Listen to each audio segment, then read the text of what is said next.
नमस्कार दोस्तों, स्वागत है आप सभी का निष्काम एजुकेशन पर। आज हम सामान्य विज्ञान में भौतिकी का टॉपिक करने वाले हैं, जिसमें हम लगभग 150 एमसीक्यू करेंगे, जो कि आपका फिजिक्स का जो सिलेबस है उसका 90% सिलेबस को कवर कर रहा है। तो चलिए शुरू करते हैं, देखते हैं आप पास पहला क्वेश्चन क्या है। पहला क्वेश्चन दिया गया है, फिजिक्स शब्द किस भाषा से लिया गया है। देखिए, इसमें हर प्रकार का क्वेश्चन है आपके पास, सरल से लेकर कठिन से कठिन क्वेश्चन भी इसमें शामिल हैं। तो देखिए, इसका ऑप्शन दिया है अंग्रेजी, ग्रीक, लैटिन या फिर इनमें से कोई नहीं। तो इसका करेक्ट आंसर हो जाएगा ग्रीक लैंग्वेज से लिया गया है। फिजिक्स का मतलब है प्रकृति। इसका मतलब क्या हो जाएगा? प्रकृति या फिर प्राकृतिक चीज़ें। प्रकृति या फिर प्राकृतिक चीज़ें होगा फिजिक्स का मतलब।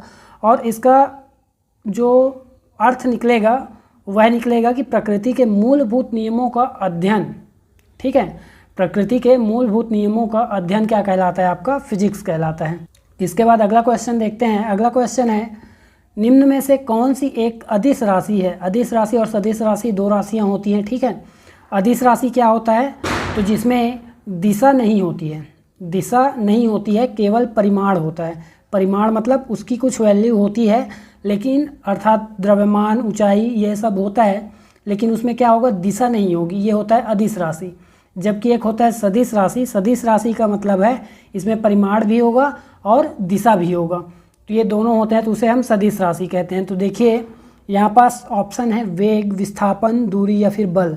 तो वेग में भी आपका दिशा होता है, विस्थापन भी दिशाहीन नहीं होती है, और बल में भी दिशा का महत्व होता है।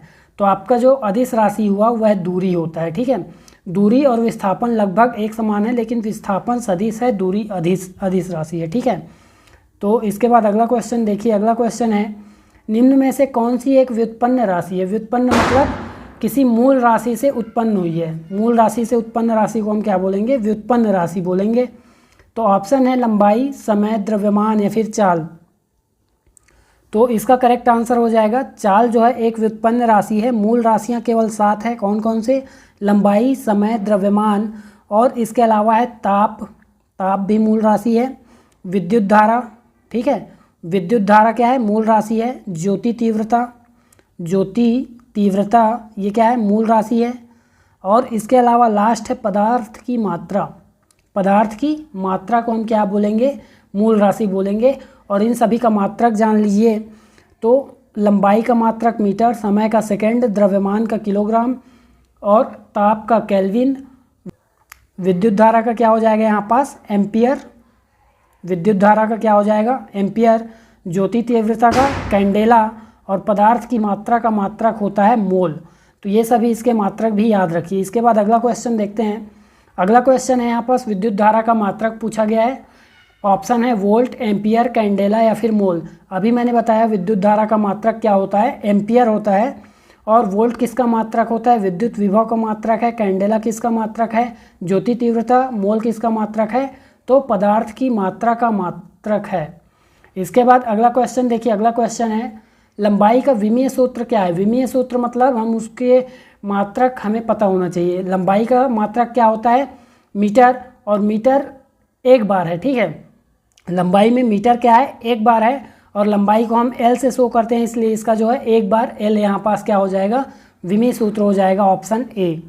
इसके बाद अगला क्वेश्चन देखते हैं। अगला क्वेश्चन है, आयतन का विमीय सूत्र चुनिए। आयतन का सूत्र क्या होता है? आपको पता होना चाहिए। आयतन का सूत्र क्या होता है, या फिर आयतन क्या होता है? 3 बार हम लेंथ को लिखते हैं तो क्या निकलता है? हमारा आयतन निकलता है। तो लंबाई गुणित चौड़ाई गुणित ऊंचाई आयतन का सूत्र होता है, इसलिए यहाँ पास L की पावर 3 हो जाएगा यहाँ पास इसका विमीय सूत्र, ऑप्शन नंबर बी। तो किसी भी विमीय सूत्र के लिए आपको क्या पता होना चाहिए? उसका सूत्र पता होना चाहिए। जैसे आयतन का सूत्र क्या था? तो किसी भी लंबाई की घात 3 को हम क्या लिख सकते हैं? आयतन लिख सकते हैं, अगर लंबाई समान है तब की स्थिति में। तो उसी स्थिति के कारण यहाँ पास विमीय सूत्र हो जाएगा L की पावर 3। इसके बाद अगला क्वेश्चन देखिए। अगला क्वेश्चन है, त्वरण का विमीय सूत्र क्या होगा? त्वरण मतलब क्या होता है? कंपन समझ सकते हैं आप। त्वरण मतलब क्या होगा? कंपन, या वेग में परिवर्तन की दर। वेग में परिवर्तन की दर को हम क्या बोलेंगे? त्वरण बोलेंगे। तो विमीय सूत्र क्या होगा? तो सबसे पहले आपको फॉर्मूला पता होना चाहिए। त्वरण का फॉर्मूला क्या होता है? तो सबसे पहले आपको वेग वेग का फॉर्मूला पता होना चाहिए, क्योंकि वेग में परिवर्तन निकालेंगे। तो वेग का जो फॉर्मूला होता है विस्थापन, विस्थापन में परिवर्तन की दर क्या कहलाएगा? वेग। तो विस्थापन बटा समय, विस्थापन बटा समय क्या कहलाएगा? वेग। जबकि वेग बटा समय क्या कहलाएगा? यहाँ पास त्वरण कहलाएगा। तो इस पूरे के नीचे में हम समय लिख देंगे। तो इसका मतलब सूत्र क्या बन रहा है? विस्थापन, विस्थापन बटा समय का स्क्वायर, समय का स्क्वायर बन रहा है। इसका मतलब विस्थापन को हम क्या लिख सकते हैं? विस्थापन क्या है? विस्थापन को लिख सकते हैं L, क्योंकि लंबाई में ही विस्थापित होगा, विस्थापित होगा तो विस्थापन को L लिख सकते हैं। और समय को क्या लिखेंगे? T लिखेंगे। और T नीचे था तो उसे -2 लिखेंगे। ठीक है, T नीचे था इसलिए माइनस लगाया और T का स्क्वायर था, यानी हमारा जो विमीय सूत्र इस प्रकार बन रहा था। ठीक है, इसको हमने क्या लिखा? इस प्रकार से लिखा। तो यहाँ पास देखिए त्वरण का विमीय सूत्र कौन सा हो जाएगा? L(T)⁻²। ये ऊपर है। ठीक है, ये ऊपर का साइन दिया हुआ है। इसके बाद अगला क्वेश्चन देखिए, अगला क्वेश्चन है शक्ति का विमीय सूत्र क्या है? तो शक्ति का विमीय सूत्र भी आप तभी निकाल पाएंगे जब आपको शक्ति का सूत्र पता हो। शक्ति का सूत्र क्या है?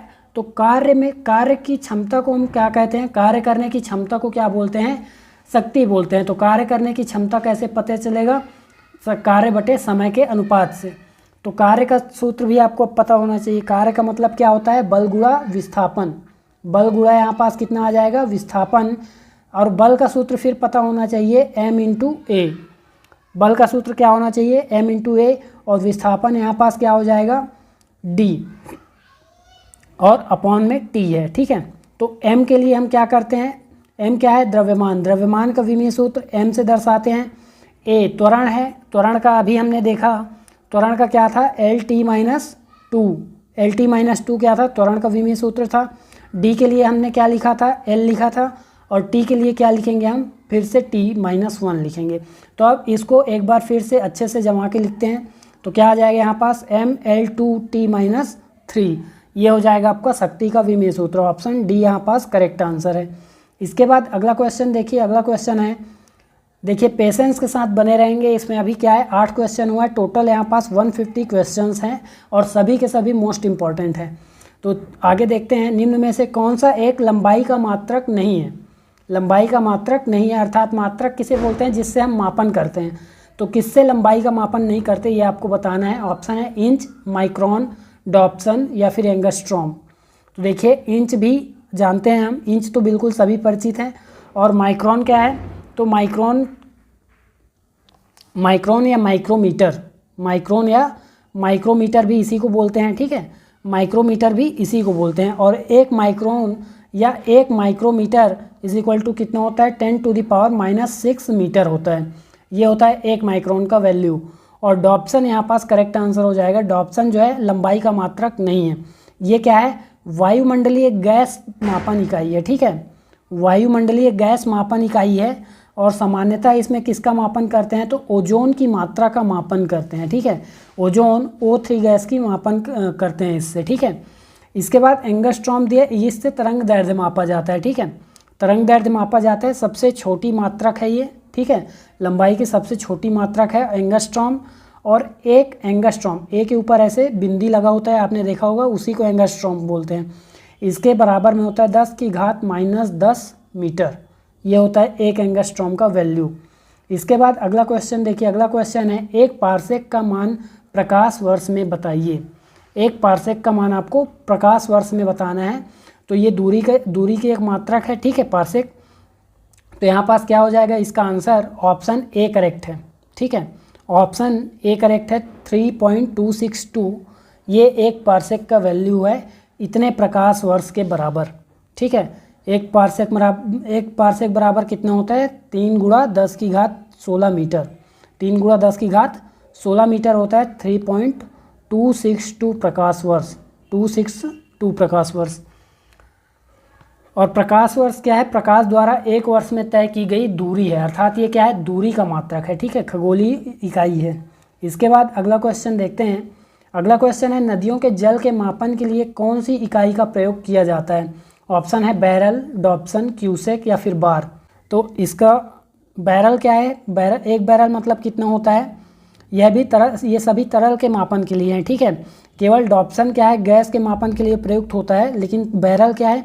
तरल के मापन के लिए प्रयुक्त होता है। एक बैरल मतलब कितना होता है 159 लीटर, ठीक है, 159 लीटर इसकी वैल्यू होती है एक बैरल का मतलब।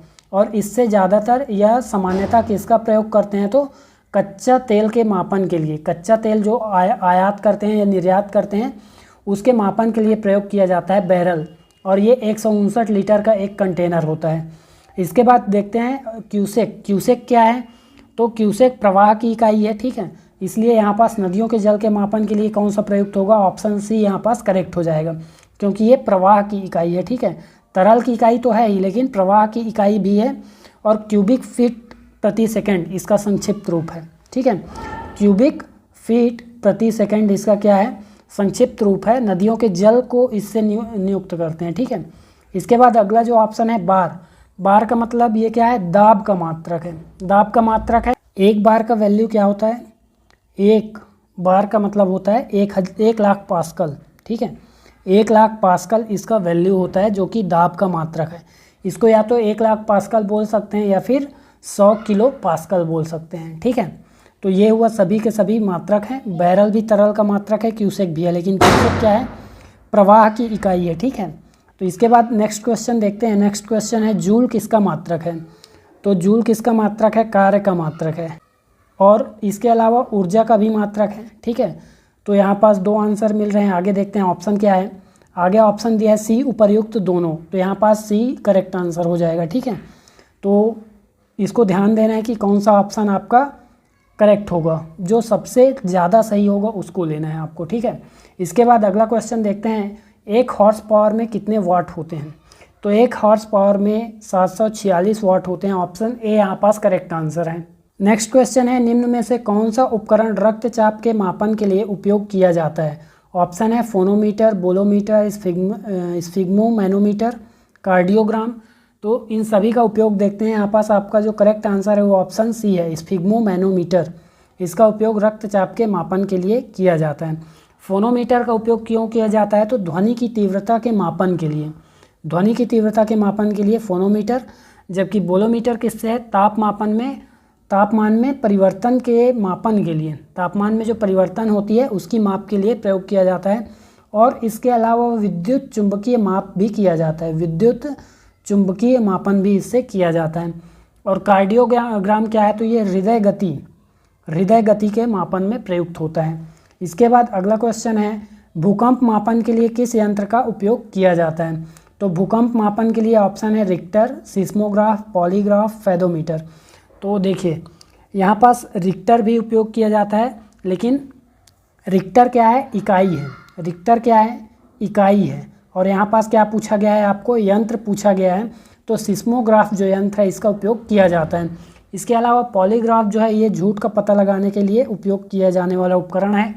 जबकि फेदोमीटर क्या है तो ये समुद्र की गहराई का पता लगाने वाला उपकरण है, ठीक है, समुद्र की गहराई का मापन करने वाला उपकरण है। इसके बाद अगला क्वेश्चन देखिए, अगला क्वेश्चन है वायुमंडल के दाब के मापन के लिए किस उपकरण का उपयोग किया जाता है, ऑप्शन है anemometer, manometer, barometer, wind vane. तो एनीमोमीटर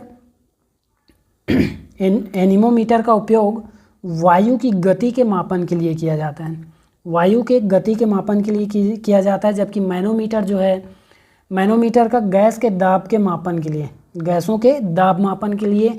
और यहाँ पास बैरोमीटर आपका करेक्ट हो जाएगा कि वायुमंडलीय दाब के मापन के लिए उपयोग किया जाता है। इसमें अलग अलग द्रव गैसें होती हैं, ठीक है, अलग अलग द्रव होते हैं जैसे कि जल, पारा, हवा, इनका प्रयोग करके इसका उपयोग किया जाता है। ज़्यादातर किसका उपयोग किया जाता है तो पारे का उपयोग किया जाता है। इसके बाद अगला जो ऑप्शन है विंड वैन, तो विंड वैन क्या करता है वायु की दिशा ज्ञात करने के लिए इसका प्रयोग किया जाता है, वायु की दिशा। तो इनको ध्यान देंगे, वायु की दिशा के लिए विंड वैन, वायु की गति के लिए एनीमोमीटर, वायुमंडलीय दाब के लिए बैरोमीटर, इन सभी को याद रखेंगे। अगला क्वेश्चन है समुद्र के भीतर किसी वस्तु की स्थिति ज्ञात करने में कौन से उपकरण का प्रयोग किया जाता है, ऑप्शन है सोनार, रडार, नॉट या फिर उपर्युक्त सभी। तो सोनार का जो फुल फॉर्म होता है साउंड, नेविगेशन एंड रैंगिंग, ये इसका फुल फॉर्म होता है, ठीक है। तो ये क्या करता है पराश्रव्य ध्वनि तरंगों के उपयोग से क्या करता है समुद्र में वस्तु की स्थिति का पता लगाता है। तो ऑप्शन ए यहाँ पास जो है करेक्ट हो जाएगा, समुद्र में या फिर किसी भी जल स्रोत में। ठीक है, तो इसके बाद रडार जो ऑप्शन है यहाँ पास, रडार का मतलब होता है रेडियो डिटेक्शन एंड रैंगिंग। इसका मतलब क्या होता है, रेडियो डिटेक्शन एंड रैंगिंग होता है इसका मतलब। और सूक्ष्म तरंगों के प्रयोग से, इसमें क्या होता है, सूक्ष्म तरंगों का प्रयोग। और इसमें कौन से तरंग, तो पराश्रव्य तरंग। ठीक है, इसमें कौन सा, पराश्रव्य, और इसमें कौन सा तरंग का उपयोग होता है, ये भी याद रखिए, तो सूक्ष्म तरंगों का उपयोग होता है। और ये क्या करते हैं, वस्तु की स्थिति का यह भी पता लगाते हैं। और इसका उपयोग किस में होता है, लेकिन ये समुद्र में पता नहीं लगाते, बल्कि वायुयानों के परिचालन में, हवाई अड्डों में प्रयुक्त होता है। इसके बाद नॉट क्या है, तो समुद्री दूरी मापन की इकाई है। ठीक है, नॉटिकल मील आपने सुना होगा। तो यहाँ पास ऑप्शन ए करेक्ट आंसर है। इसके बाद अगला क्वेश्चन देखिए, निम्न में से कौन सी एक अति तीव्र चाल के मापन की इकाई नहीं है। ऑप्शन है मैक, सुपरसोनिक, हाइपरसोनिक या फिर डी, इनमें से कोई नहीं। तो देखिए इनमें से कोई भी क्या है, नहीं है, ऐसा नहीं है, सभी के सभी अति तीव्र चाल के मापन की इकाई है। मैक क्या है, किसी माध्यम में ध्वनि की चाल का मापन करता है। ठीक है, ध्वनि की चाल का मापन करता है। जबकि सुपरसोनिक क्या है, 1 मैक से अधिक चाल की मापन करता है। जबकि हाइपरसोनिक क्या करता है, 5 मैक से अधिक चाल की मापन करता है। तो ये सभी क्या है, अति तीव्र चाल के मापन में प्रयुक्त होते हैं। इसके बाद अगला क्वेश्चन है तरल पदार्थ का सापेक्षिक घनत्व मापने में किस यंत्र का उपयोग किया जाता है। ऑप्शन है लैक्टोमीटर, हाइड्रोमीटर, हाइग्रोमीटर या फिर अमीटर। तो देखिए लैक्टोमीटर दूध की शुद्धता मापने में उपयोग किया जाता है। ठीक है, दूध के सापेक्षिक घनत्व के लिए उपयोग किया जाता है। ठीक है, लेकिन हाइड्रोमीटर यहाँ पास तरल पदार्थ के लिए, ऑप्शन बी करेक्ट हो जाएगा, हाइड्रोमीटर। जबकि लैक्टोमीटर दूध के लिए बस प्रयुक्त होता है। तो दूध के लिए क्या हो जाएगा, लैक्टोमीटर। हाइग्रोमीटर क्या है, तो हाइग्रोमीटर हवा की आर्द्रता का मापन करता है, हवा में आर्द्रता का मापन करता है कौन, हाइग्रोमीटर। और अमीटर क्या करता है, विद्युत धारा के मापन में प्रयुक्त होता है। क्या होता है, विद्युत धारा के मापन में प्रयुक्त होता है। इसके बाद अगला क्वेश्चन देखिए, अगला क्वेश्चन है निम्न में से कौन सा एक सुमेलित नहीं है। ऑप्शन है नॉटिकल मील इकाई, एंगस्ट्रॉम, प्रकाश वर्ष। नॉट में दिया है जहाज के चाल के मापन की इकाई है, तो जहाज के चाल के मापन की इकाई है, ये तो सही है। नौ संचालन में प्रयुक्त दूरी की इकाई नॉटिकल मील, ये भी सही है। ठीक है, एंगस्ट्रॉम क्या है, एंगस्ट्रॉम तरंग दैर्ध्य मापन की इकाई, अभी हमने देखा, ये भी सही है। तो प्रकाश वर्ष समय मापन की इकाई बिल्कुल नहीं, ऑप्शन डी आपका करेक्ट आंसर हो जाएगा। ये गलत कथन है, समय मापन की नहीं बल्कि क्या है, दूरी के मापन की इकाई है प्रकाश वर्ष। इसके बाद निम्न में से कौन सा कथन सही नहीं है पूछा गया है। ऑप्शन है गति एक सापेक्षिक अवधारणा है, बिल्कुल सही है, गति सापेक्षिक अवधारणा है। किसी के लिए कोई वस्तु स्थिर तो किसी के लिए वही वस्तु गतिशील प्रतीत हो सकती है। उदाहरण के लिए आप देखेंगे कि यदि कोई बस में बैठा व्यक्ति है, ठीक है, बस में यहाँ पास बैठा व्यक्ति है, ये क्या करेगा, किसी स्थिर पेड़ को देखेगा तो उसे गतिशील प्रतीत होगा, जबकि स्थिर व्यक्ति को क्या होगा, ये स्थिर प्रतीत होगा। इसलिए यहाँ पास सापेक्षिक अवधारणा है। इसके बाद जो दूसरा ऑप्शन है, दूरी धनात्मक, ऋणात्मक एवं शून्य भी हो सकती है, तो बिल्कुल गलत है। ये यहाँ पास ऑप्शन बी आपका करेक्ट आंसर हो जाएगा। दूरी हमेशा धनात्मक होगी। ठीक है, दूरी हमेशा धनात्मक होगी, बल्कि विस्थापन आपका क्या हो सकता है, धनात्मक, ऋणात्मक एवं शून्य हो सकता है। तो ऑप्शन सी यहाँ पास देखते हैं, विस्थापन एक सदिश राशि है, ये तो सही कथन है। और अगला क्वेश्चन जो ऑप्शन है, किसी वस्तु का वेग उसके विस्थापन में होने वाले परिवर्तन की दर के बराबर होता है, यह भी सही कथन है। तो ऑप्शन बी आपका यहाँ पास करेक्ट आंसर हो जाएगा। तो दूरी क्या है, धनात्मक हो सकती है, शून्य हो सकती है, लेकिन ऋणात्मक नहीं हो सकता। तो इसके बाद अगला क्वेश्चन देखिए,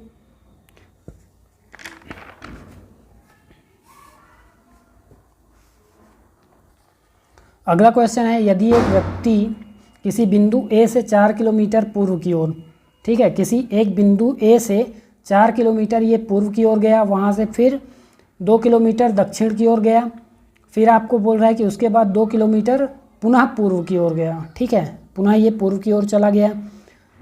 तो देखिए यहाँ पास 4 था, ये 2 था, फिर यहाँ पास 2 गया। अब बोल रहा है कि अंत में 2 किलोमीटर उत्तर की ओर चलता है, ये चला गया 2 किलोमीटर यहाँ पास उत्तर की ओर।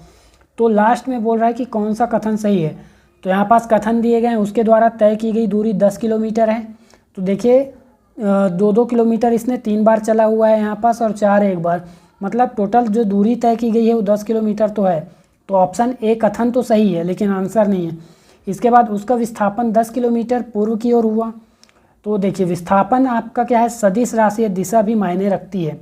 यहाँ पास देखिए आप, प्रारंभिक बिंदु से अंतिम बिंदु की जो दूरी है वो टोटल 6 किलोमीटर है, ठीक है, 6 किलोमीटर है, क्योंकि यहाँ तक 4 है और इसके बाद ये देखिए 2 है। तो ये आपका जो है करेक्ट आंसर नहीं होगा, मतलब करेक्ट आंसर हो जाएगा, क्योंकि उसका विस्थापन 10 किलोमीटर नहीं बल्कि 6 किलोमीटर हुआ है। तो ऑप्शन बी आपका करेक्ट आंसर है, ये कथन सही नहीं है। इसके बाद उसकी चाल 2 किलोमीटर प्रति घंटा है। यहाँ पास क्वेश्चन में आपको पूछा जाना चाहिए सही नहीं है, ठीक है। अब देखिए चाल कैसे निकालेंगे, दूरी बटा समय। यहाँ पास इस क्वेश्चन में क्या है, टोटल उसको कितने घंटे लगे, तो 5 घंटे लगे इस पूरे क्रम में। क्वेश्चन में एक मिस्टेक है कि 5 घंटे लगे उसको पूरे क्रम में, ठीक है। तो यहाँ पास क्वेश्चन में नहीं है, सुधार लेंगे, और 5 घंटे, तो इसको बस आपको सुधारना है। तो इसके बाद आपका क्या हो जाएगा, ऑप्शन बी तो करेक्ट है, और उसकी चाल जो है 2 किलोमीटर प्रति घंटा निकल जाएगी, क्योंकि चाल बराबर दूरी बटा समय। दूरी कितना 10, समय कितना 5, तो 2 किलोमीटर प्रति घंटा निकल जाएगी। जबकि वेग विस्थापन बटा समय होता है, वेग क्या होता है, विस्थापन बटा समय, और विस्थापन कितना हुआ है 6, समय कितना है 5, तो 5 से यहाँ डिवाइड करेंगे 1.2 आ जाएगा। ये कथन भी सही है। तो ऑप्शन बी आपका यहाँ पास करेक्ट आंसर है। बस आपको सुधारना है, यहाँ पास नहीं लिखना है, और पूरे में समय आपको लिख लेना है 5 घंटा। पूरे क्रम में क्या कितने टाइम लगे, 5 घंटा, तो इसको लिख लेना है। इसके बाद अगला क्वेश्चन देखिए, अगला क्वेश्चन है त्वरण क्या है, विस्थापन की दर है, वेग में परिवर्तन की दर है, एक धनात्मक राशि है, या फिर इनमें से कोई नहीं। तो देखिए वेग में परिवर्तन की दर है, ऑप्शन बी यहाँ पास करेक्ट आंसर है, ठीक है। वेग में परिवर्तन की दर है, तो त्वरण माइनस भी हो सकता है, ठीक है। इसके बाद अगला क्वेश्चन देखिए, एक समान वृत्तीय गति में उत्पन्न त्वरण को किस नाम से जाना जाता है, अपकेंद्र त्वरण, अभिकेंद्र त्वरण, वृत्तीय त्वरण, या फिर इनमें से कोई नहीं। तो देखिए एक समान वृत्तीय गति में जो उत्पन्न होता है त्वरण, उसको हम बोलते हैं अभिकेंद्र त्वरण। जबकि वृत्तीय गति क्या किसे बोलेंगे, यहाँ पास जो वृत्तीय गति बोली गई है, ठीक है, वृत्तीय गति मतलब वृत्ताकार मार्ग पर गति। और जब हम एक समान वृत्तीय गति बोलते हैं तो एक समान चाल से उस वृत्ताकार मार्ग पर गति, इसे बोलेंगे एक समान चाल से। और त्वरित गति किसे बोलेंगे, त्वरण की दिशा केंद्र की ओर हो, ठीक है। त्वरित गति किसे बोलेंगे, त्वरण की दिशा किसकी ओर हो, केंद्र की ओर हो, तब हम उसे बोलेंगे त्वरित गति। इसलिए यहाँ पास अभिकेंद्र त्वरण बोलेंगे, क्योंकि इसकी दिशा किस ओर है, केंद्र की ओर है। तो ऑप्शन बी यहाँ पास करेक्ट है। अगर इसकी दिशा केंद्र से बाहर की ओर होती तो अपकेंद्र बोलते हैं।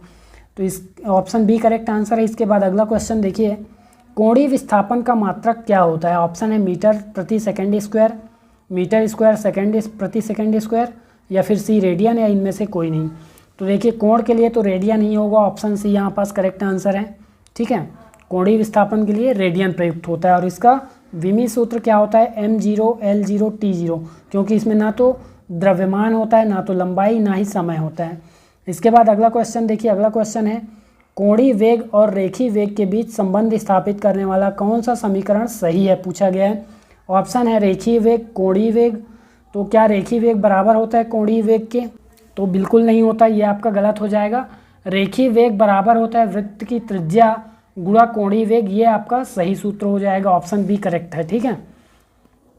कोणीय वेग, इसको अगर ओमेगा से शो करेंगे तो delta theta, del theta upon delta t हो जाएगा, यहाँ पास डेल्टा टी, ये क्या हो जाएगा, कोणीय विस्थापन का सूत्र हो जाएगा। इसके बाद नेक्स्ट क्वेश्चन है, एक ऐसी सीधी अथवा टेढ़ी छड़, ठीक है, एक ऐसी सीधी अथवा टेढ़ी छड़ जो किसी निश्चित बिंदु के परितः घूर्णन के लिए स्वतंत्र हो, क्या कहलाती है, आयास कहलाती है, उत्तोलक, आलंब, या फिर इनमें से कोई नहीं। तो इसका करेक्ट आंसर हो जाएगा ऑप्शन बी, उत्तोलक कहलाता है। यदि कोई वस्तु इस प्रकार से है, इसके ऊपर कोई छड़, ठीक है, इसके ऊपर कोई छड़ इस प्रकार से रखी हुई है, ठीक है, इस प्रकार से एक छड़ रखा हुआ है, इस पर हमने एक भार रख दिया, ठीक है, ये क्या है, स्वतंत्र। अगर भार ना रखते तो ये क्या करता है, इस बिंदु के परितः स्वतंत्र घूर्णन करता, इसलिए इस छड़ को हम क्या बोलेंगे, उत्तोलक बोलेंगे इस छड़ को, ठीक है।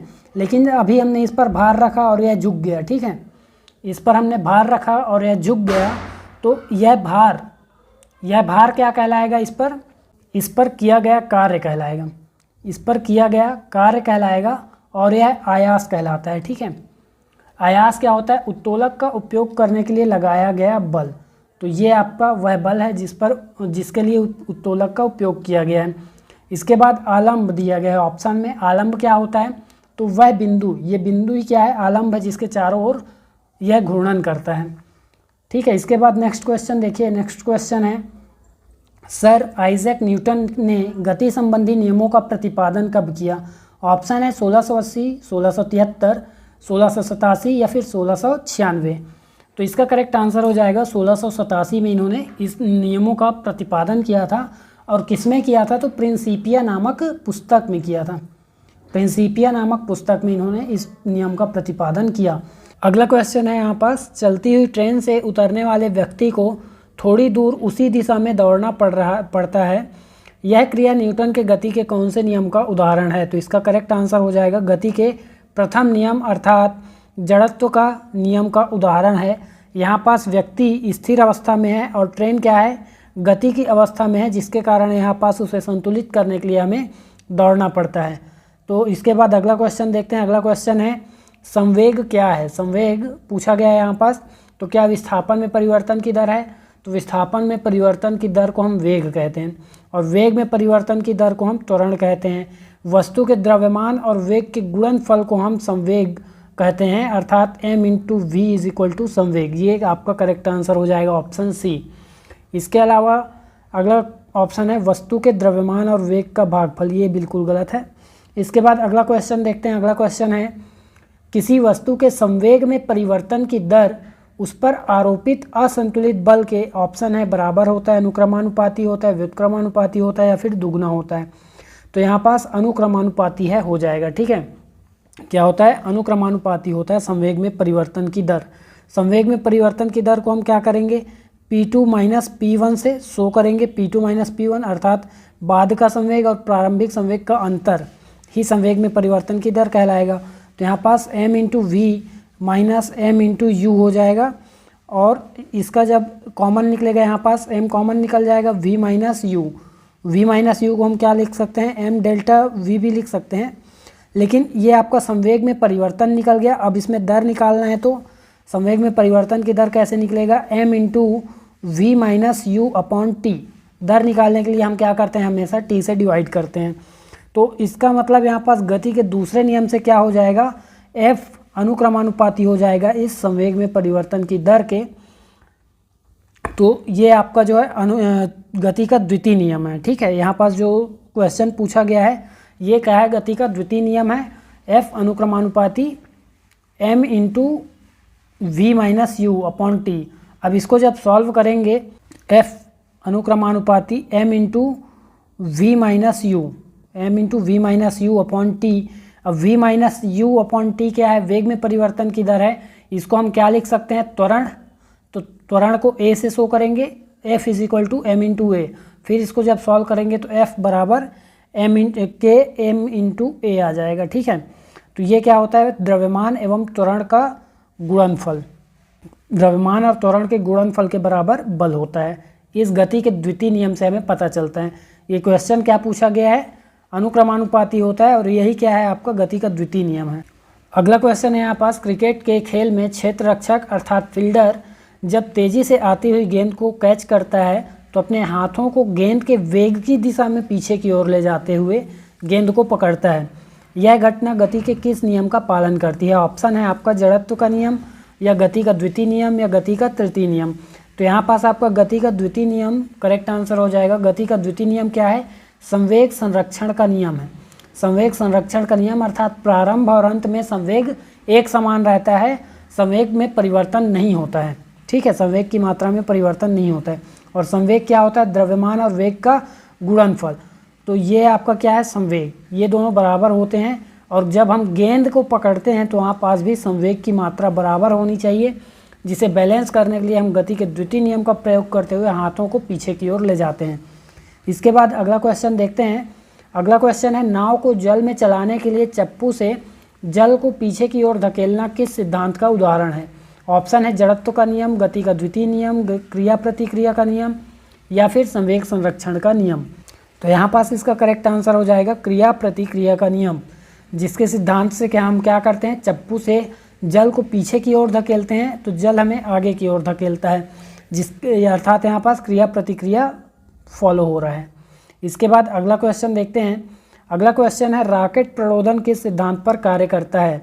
ऑप्शन है क्रिया प्रतिक्रिया, संवेग संरक्षण, जड़त्व या फिर इनमें से कोई नहीं।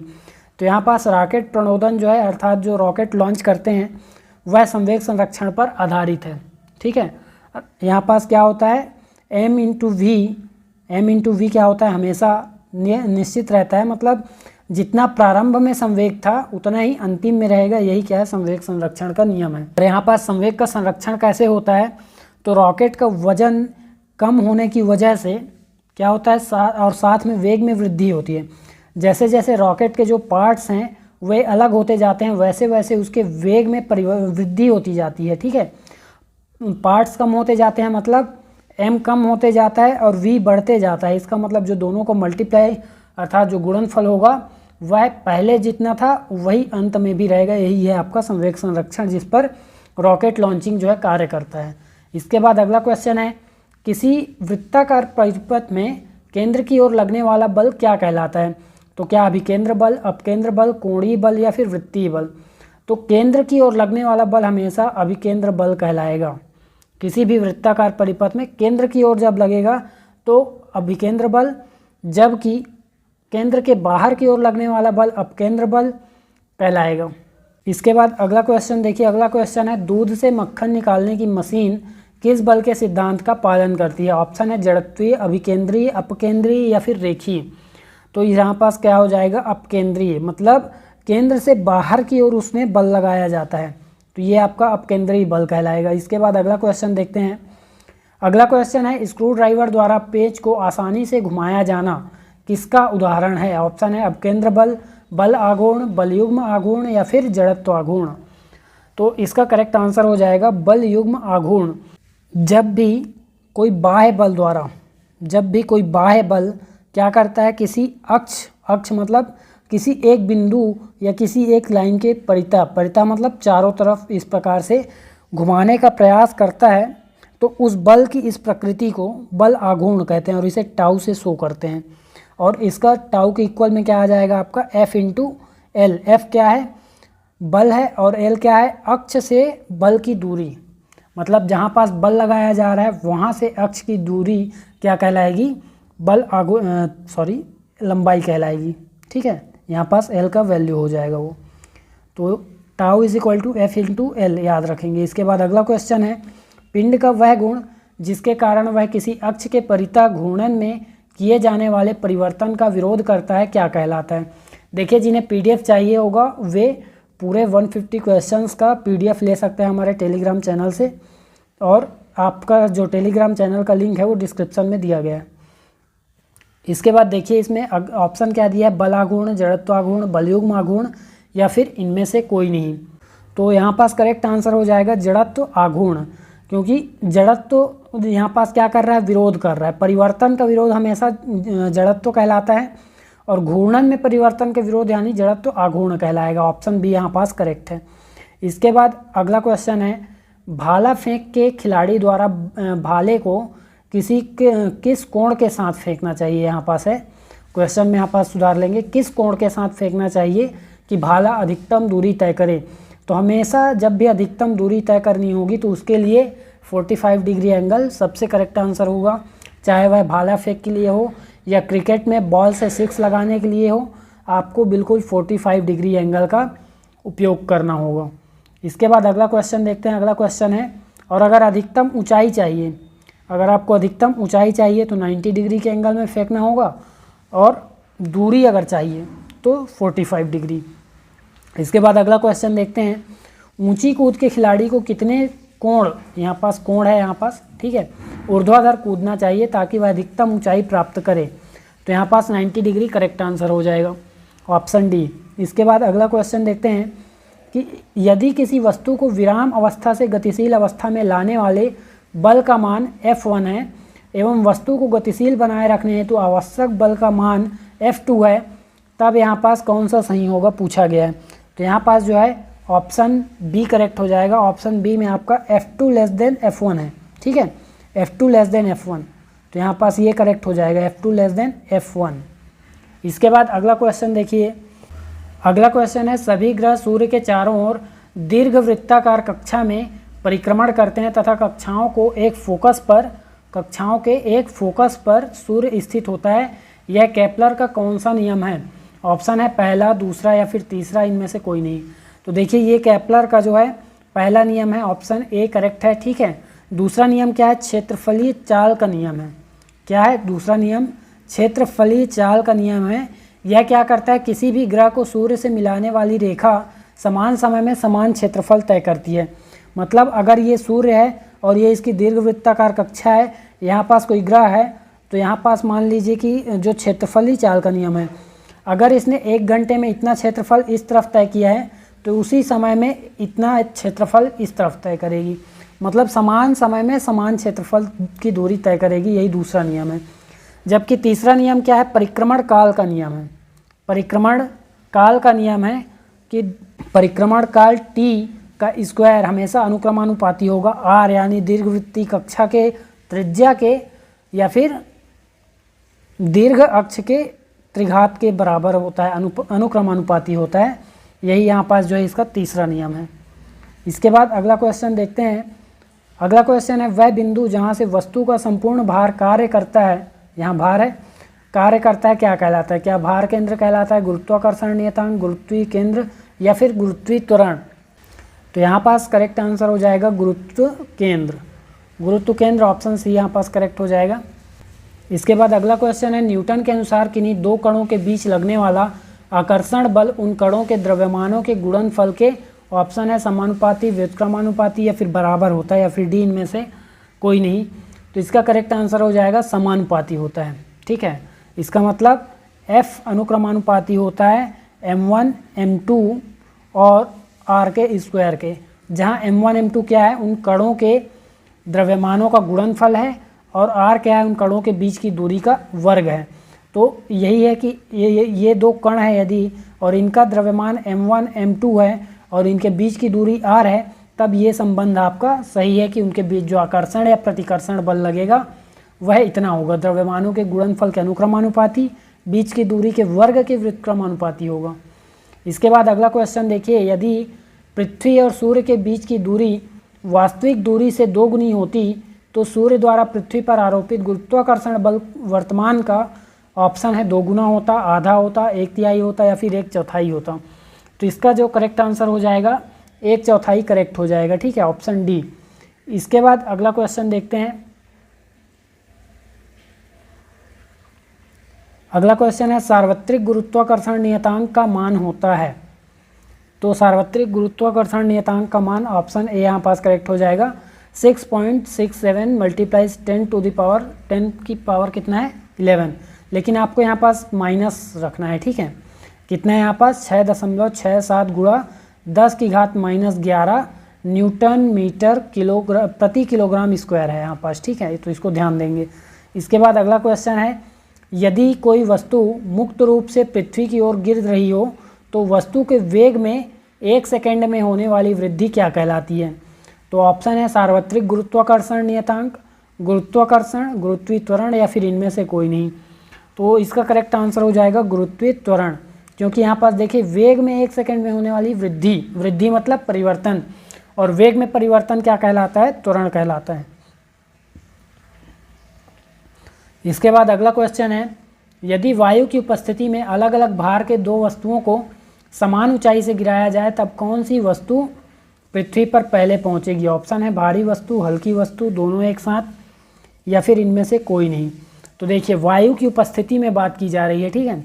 अगर निर्वात की अवस्था होती, ठीक है, अगर यहाँ पास निर्वात की अवस्था होती अर्थात आदर्श अवस्था होती, निर्वात मतलब आदर्श अवस्था होती, तब ये दोनों वस्तु एक साथ गिरते, ठीक है, तब दोनों वस्तु एक साथ गिरते। लेकिन यहाँ पास वायु की उपस्थिति में भारी वस्तु पहले गिरेगी। इसके बाद अगला क्वेश्चन है, भूमध्य रेखा से ध्रुवों की ओर जाने पर गुरुत्वीय त्वरण का मान, ऑप्शन है घटता है, बढ़ता है, परिवर्तित नहीं होता है या फिर इनमें से कोई नहीं। तो इसका करेक्ट आंसर हो जाएगा हमेशा बढ़ता है, ठीक है। भूमध्य रेखा ये यदि पृथ्वी है, ये भूमध्य रेखा, तो इस तरफ जाने पर क्या होगा, इस तरफ जाने पर, ध्रुवों की ओर जाने पर हमेशा गुरुत्वीय त्वरण का मान बढ़ेगा। इसके बाद अगला क्वेश्चन देखिए, पृथ्वी के तल से ऊपर, यहाँ ताल नहीं तल है, ठीक है, तल से ऊपर जाने पर गुरुत्वीय त्वरण का मान, ऑप्शन है घटता है, बढ़ता है, स्थिर रहता है, या फिर इनमें से कोई नहीं। तो हमेशा ऊपर जाने पर घटता है गुरुत्वीय त्वरण का मान। इसके बाद अगला क्वेश्चन देखिए, अगला क्वेश्चन है, वस्तु के द्रव्यमान, किसी वस्तु का द्रव्यमान उसके जड़त्व की माप होता है, उस पर पृथ्वी द्वारा आरोपित बल की माप होता है, या फिर उपर्युक्त दोनों, या फिर इनमें से कोई नहीं। तो इसका करेक्ट आंसर हो जाएगा उसके जड़त्व की भी माप होता है और पृथ्वी पर लगाया गया आरोपित बल, ये दोनों की माप होता है। तो ऑप्शन सी यहाँ पास करेक्ट हो जाएगा। इसके बाद अगला क्वेश्चन देखिए, अगला क्वेश्चन है, पृथ्वी पर पलायन वेग का मान है। तो पलायन वेग क्या है, पहले समझिए कि पलायन वेग मतलब वह अधिकतम, वह न्यूनतम वेग, ठीक है, वह न्यूनतम वेग जो कि आवश्यक है किस चीज़ के लिए, पृथ्वी की गुरुत्वीय सीमा को पार करने के लिए। ये यदि पृथ्वी है आपका, ये यदि आपका अर्थ है, तो यहाँ से वह न्यूनतम वेग, जिस वेग से फेंके जाने पर वस्तु क्या कर ले, इस गुरुत्वाकर्षण की सीमा को पार कर ले, गुरुत्वीय क्षेत्र को पार कर ले, वही क्या कहलाता है, पलायन वेग। और वह न्यूनतम वेग कितना है, 11.2 किलोमीटर पर सेकेंड। ऑप्शन ए यहाँ पास करेक्ट आंसर है। इसके बाद अगला क्वेश्चन देखिए, अगला क्वेश्चन है, सरल आवर्त गति के चरम बिंदु पर कण का त्वरण, सरल आवर्त गति के चरम बिंदु पर कण का त्वरण, ऑप्शन है अधिकतम होता है, न्यूनतम या अनंत, या फिर शून्य। तो इसका करेक्ट आंसर हो जाएगा यहाँ पास अधिकतम होता है, ठीक है, क्योंकि अधिकतम होता है, वेग और गतिज ऊर्जा शून्य होती है। यदि यहाँ पास हम एक सरल आवर्त गति देखते हैं, ये यहाँ पास जाके यहाँ पास अधिकतम जो चरम बिंदु है यहाँ पास है ना, इस प्रकार गति करेगी इस तरफ से, है ना। तो यहाँ पास ये जब चरम बिंदु है तो यहाँ पास इसका जो त्वरण है वह अधिकतम होगा, ए की वैल्यू अधिकतम होगी। इसके अलावा वेग, वेग शून्य होगा, तो गतिज ऊर्जा भी शून्य होगी। और प्रत्यानयन बल के कारण जो है त्वरण अधिकतम हो रहा है, ये किसके कारण हो रहा है, प्रत्यानयन बल के कारण। और स्थितिज ऊर्जा भी अधिकतम होगी, पोटेंशियल एनर्जी जो है अधिकतम होगी। इसके बाद अगला क्वेश्चन देखते हैं, अगला क्वेश्चन है, सरल आवर्त गति के दौरान मध्यमान बिंदु पर कण का वेग, ऑप्शन है अधिकतम होता है, न्यूनतम होता है, अनंत होता है, या शून्य होता है। मध्यमान बिंदु मतलब अभी हमने जो डायग्राम बनाया इस प्रकार से, तो ये मध्यमान बिंदु है, इस तरफ जाएगा और इस तरफ भी जाएगा। जब इस प्रकार से गति करेगा तो दोनों तरफ जाता है, ये मध्यमान बिंदु है। यहाँ पास जो है वेग अधिकतम होगा, ऑप्शन ए करेक्ट है, जबकि प्रत्यानयन बल कार्य नहीं करता, इसलिए यहाँ पास त्वरण शून्य होगा। और यहाँ पास जब वेग अधिकतम है तो गतिज ऊर्जा भी अधिकतम होगी, गतिज ऊर्जा भी यहाँ पास अधिकतम होगी, जबकि चरम बिंदुओं पर क्या होगा, कम होगा। इसके बाद अगला क्वेश्चन देखते हैं, एक लड़की झूले पर बैठी हुई स्थिति में झूला झूल रही है, उसके खड़े हो जाने पर प्रदोल आवर्तकाल, मतलब जो गति करने की क्षमता है वह आवर्तकाल जो है कम होगा या अधिक होगा, या फिर लड़की की ऊंचाई पर निर्भर करेगा, या फिर अपरिवर्तित रहेगा। तो देखिए जो आवर्तकाल है वह कम हो जाएगा, आवर्तकाल कम हो जाएगा, इसका मतलब है कि उसकी गति बढ़ जाएगी, उसकी गति बढ़ जाएगी। इसके बाद अगला क्वेश्चन है, पेंडुलम घड़ियाँ गर्मी में सुस्त हो जाती हैं क्योंकि गर्मियों में दिन लंबे होते हैं, कुंडली में घर्षण होता है, पेंडुलम की लंबाई में वृद्धि हो जाती है, या फिर पेंडुलम के भार में परिवर्तन हो जाता है। तो इसका करेक्ट आंसर हो जाएगा ऑप्शन सी, पेंडुलम की लंबाई में वृद्धि हो जाती है, इसके कारण जो है गर्मियों में पेंडुलम घड़ियाँ सुस्त हो जाती हैं। इसके बाद अगला क्वेश्चन देखिए, अगला क्वेश्चन है यहाँ पास, एक उपग्रह अपने कक्ष में स्थापित होने के बाद पृथ्वी का चक्कर लगाते रहता है, किस बल के कारण? ऑप्शन है अपकेंद्री, केंद्राभिमुखी, गुरुत्वाकर्षण, या फिर इनमें से कोई नहीं। तो इसका करेक्ट आंसर हो जाएगा यहाँ पास केंद्राभिमुखी बल, यानी अभिकेंद्र बल। यही क्या है, अभिकेंद्र बल है, जिसके कारण कोई भी उपग्रह क्या करता है, पृथ्वी का चक्कर लगाते रहता है।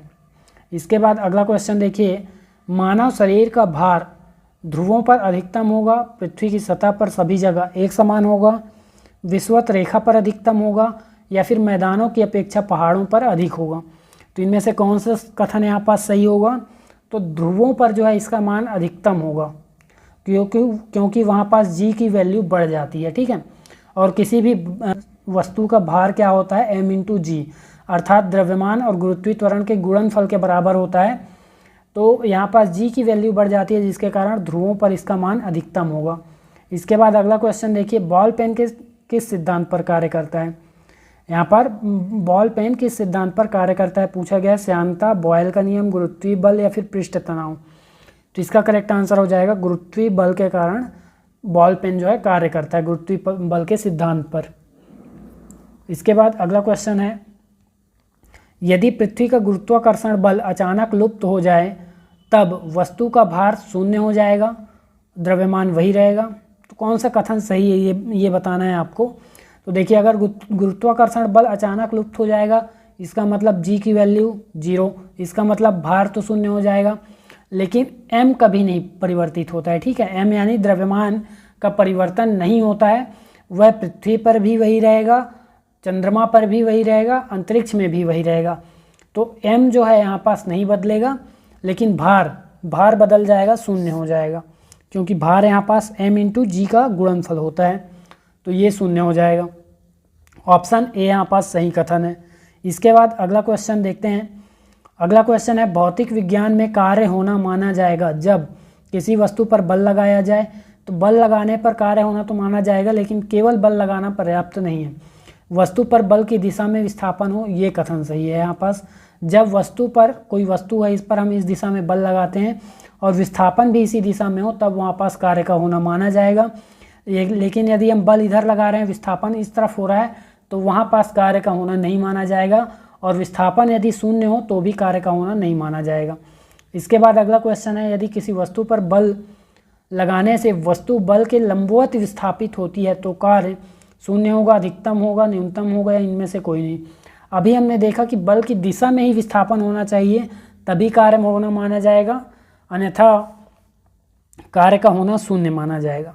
लेकिन इसके पीछे कारण यह भी है कि लंबवत, मतलब यदि हम इस तरफ बल लगा रहे हैं, इस तरफ विस्थापन हो रहा है, यानी लंबवत विस्थापन हो रहा है, तो यहाँ पास 90 डिग्री का एंगल बन रहा है, और cos 90 का वैल्यू यहाँ पास 0 हो जाता है, जिससे यहाँ पास बल का मान शून्य हो जाएगा। अगला क्वेश्चन है, टरबाइन द्वारा विद्युत उत्पादन में किस ऊर्जा का रूपांतरण विद्युत ऊर्जा में होता है। ऑप्शन है यांत्रिक ऊर्जा, गतिज ऊर्जा, स्थितिज ऊर्जा या फिर रासायनिक ऊर्जा। तो इसका करेक्ट आंसर हो जाएगा स्थितिज ऊर्जा। स्थितिज ऊर्जा जो है विद्युत ऊर्जा में परिवर्तित होती है टरबाइन के कारण। और यांत्रिक ऊर्जा को विद्युत ऊर्जा में कौन बदलता है, तो डायनेमो याद रखेंगे, यांत्रिक ऊर्जा से विद्युत ऊर्जा में परिवर्तित करता है। गतिज ऊर्जा पवन चक्की, ठीक है, पवन चक्की जो है गतिज ऊर्जा को विद्युत ऊर्जा में परिवर्तित करता है। और रासायनिक ऊर्जा से विद्युत ऊर्जा कौन प्रदान करता है, तो विद्युत सेल हमें रासायनिक ऊर्जा से विद्युत ऊर्जा प्रदान करता है। इसके बाद अगला क्वेश्चन है, दो समान द्रव्यमान की वस्तुओं की गतिज ऊर्जा का अनुपात 4:9 है, तो उनके वेगों का अनुपात क्या होगा। देखिए, गतिज ऊर्जा का अनुपात 4:9 है, तो वेगों का अनुपात भी वही होगा, ठीक है, जो गतिज ऊर्जा का अनुपात है, अर्थात 4:9 होगा। इसको सॉल्व करेंगे तो 2:3, तो इन दोनों में से जो भी ऑप्शन में हो उसको ले सकते हैं, लेकिन सबसे करेक्ट ये है, तो ऑप्शन बी यहाँ पास करेक्ट आंसर हो जाएगा। अगर ये ना होता तो हम 4:9 को आंसर ले लेते। इसके बाद अगला क्वेश्चन देखिए, कार्य करने की दर को कहते हैं, ऑप्शन है बल, ऊर्जा, शक्ति या फिर इनमें से कोई नहीं। कार्य करने की दर को हम शक्ति कहते हैं, ठीक है, ऑप्शन सी यहाँ पास करेक्ट है। और ऊर्जा क्या है, यहाँ पास कार्य करने की क्षमता है। ऊर्जा क्या है, कार्य करने की क्षमता, और शक्ति कार्य करने की दर है। इसके बाद अगला क्वेश्चन देखिए, अगला क्वेश्चन है, हुक के नियम के अनुसार प्रतिबल और विकृति, ठीक है, प्रतिबल को अभी आप समझिए स्ट्रेस को हम क्या बोलेंगे, प्रतिबल बोलते हैं, और विकृति मतलब आकार में परिवर्तन। स्ट्रेस क्या होता है, एक किसी वस्तु के एकांक क्षेत्रफल मतलब एक निश्चित क्षेत्रफल पर लगने वाला जो है प्रत्यानयन बल क्या कहलाता है, आपका स्ट्रेस कहलाता है, प्रतिबल कहलाता है। तो ये क्या होता है, यहाँ पास अनुक्रमानुपाती होता है, ऑप्शन बी करेक्ट है। इसका मतलब स्ट्रेस जो है विकृति के अनुक्रमानुपाती होता है, और ये किसका नियम है, तो हुक का नियम है। किसका नियम है, हुक का नियम है। प्रतिबल अनुक्रमानुपाती होता है किसके, विकृति के। और प्रतिबल, और इसको सॉल्व करेंगे तो प्रतिबल के बटा में विकृति आ जाएगी, प्रतिबल के बटा में विकृति और बराबर में हमको क्या मिलेगा, ई, जो कि एक नियतांक है, प्रत्यास्थता गुणांक बोलते हैं इसको। ई को क्या बोलेंगे, प्रत्यास्थता गुणांक। इसके बाद नेक्स्ट क्वेश्चन है यहाँ पास, निम्न में से कौन सी घटना ससंजक बल का उदाहरण नहीं है। ससंजक बल मतलब एक ही पदार्थ के अणु जब आपस में एक दूसरे को आकर्षित करते हैं तो वहाँ पास ससंजक बल होता है। एक ही पदार्थ के अणुओं के बीच लगने वाला आकर्षण बल क्या कहलाएगा, ससंजक बल। तो यहाँ पास देखिए ठोस पदार्थ की आकृति का निश्चित होना बिल्कुल ससंजक बल का उदाहरण है। कोल्ड वेल्डिंग, इसमें भी एक ही प्रकार के पदार्थ एक दूसरे को आकर्षित करते हैं, तो यह भी ससंजक बल का उदाहरण है। बर्तन का जल से भीग जाना, ये यहाँ पास असंजक बल का उदाहरण है, ये ससंजक बल नहीं है, क्योंकि यहाँ पास जो है बर्तन के अणु क्या कर रहे हैं, जल के अणु को आकर्षित कर रहे हैं, मतलब यहाँ पास असंजक बल है। असंजक बल मतलब भिन्न पदार्थों के अणु को के द्वारा एक दूसरे के प्रति लगाया गया आकर्षण बल। तो यहाँ पास ऑप्शन सी जो है करेक्ट है। इसके बाद अगला क्वेश्चन देखिए, द्रव का तापमान बढ़ने पर पृष्ठ तनाव, ऑप्शन है घटता है, बढ़ता है, स्थिर रहता है, इनमें से कोई नहीं। तो देखिए द्रव का तापमान बढ़ने पर या सर्फ वगैरह डालने पर भी उसका जो है पृष्ठ तनाव या साबुन वगैरह का उपयोग करने से पृष्ठ तनाव कम हो जाता है। तो ये ऑप्शन ए यहाँ पास करेक्ट है। अगला क्वेश्चन है, निम्न में से कौन सा केशिकत्व का उदाहरण नहीं है। ऑप्शन है लालटेन में मिट्टी के तेल का चढ़ना।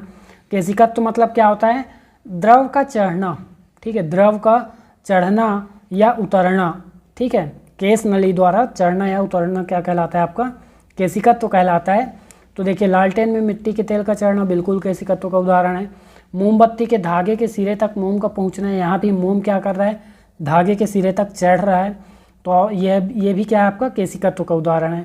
पौधों की जड़ें पानी को अवशोषित करती हैं, ये भी आपका जड़ केशिकत्व का उदाहरण है। तो ऑप्शन डी यहाँ पास आपका करेक्ट हो जाएगा, यहाँ पास नहीं है, पूछा गया है। इसके बाद अगला क्वेश्चन देखिए, अगला क्वेश्चन है, बैरोमीटर से वायुमंडलीय दाब का मापन किया जाता है, इसका पाठ्यांक अचानक से नीचे गिरने पर क्या होगा। ऑप्शन है आंधी आने की संभावना होगी, वर्षा होने की संभावना, दिन साफ रहने की संभावना, या फिर इनमें से कोई नहीं। तो इसका करेक्ट आंसर हो जाएगा आंधी आने की संभावना होगी। अचानक से जब नीचे गिरता है पाठ्यांक, तो वहाँ पास आंधी आने की संभावना होती है, जबकि पाठ्यांक अगर धीरे धीरे नीचे गिरता है, पाठ्यांक अगर धीरे धीरे नीचे गिरता है तो वहाँ पास वर्षा होने की संभावना होती है। अगर धीरे धीरे ऊपर चढ़ता है पाठ्यांक, मतलब उसकी जो रीडिंग है वो अगर धीरे धीरे ऊपर चढ़ती है तो वहाँ पास दिन के साफ रहने की संभावना है। अब इसके बाद नेक्स्ट क्वेश्चन देखते हैं।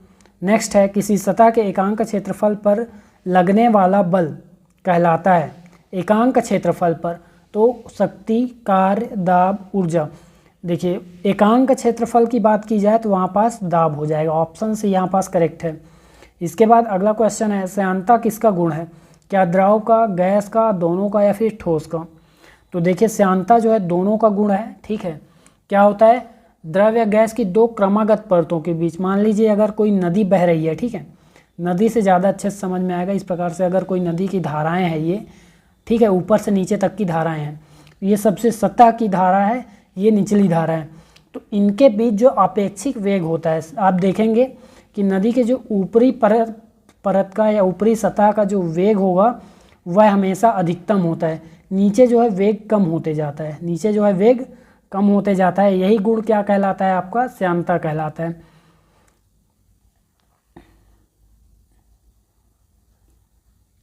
इसके बाद अगला क्वेश्चन है, धारा रेखीय प्रवाह के अधिकतम वेग को कहते हैं। तो देखिए धारा रेखीय प्रवाह मतलब किसी पाइप में, ठीक है, किसी पाइप में कोई क्या कर रहा है, द्रव गति कर रहा है, और वहाँ पास क्या कहलाता है आपका, इस धारा रेखीय प्रवाह, अगर कोई पाइप में कोई द्रव गति करे तो वहाँ पास वो क्या कहलाता है, वह प्रवाह आपका धारा रेखीय प्रवाह कहलाता है। और जब वह अधिकतम वेग हो तो उसे हम क्रांतिक वेग कहते हैं, ऑप्शन ए करेक्ट है। इसके बाद अगला क्वेश्चन है, जब कोई द्रव धारा रेखीय गति करता है तो उसके मार्ग के प्रत्येक बिंदु पर उसके एकांक आयतन की कुल ऊर्जा, ऑप्शन है शून्य होती है, अनंत होती है, अचर रहती है, या फिर परिवर्तित होती रहती है। तो इसका करेक्ट आंसर हो जाएगा हमेशा अचर रहती है, ठीक है, क्या होती है, हमेशा अचर रहती है।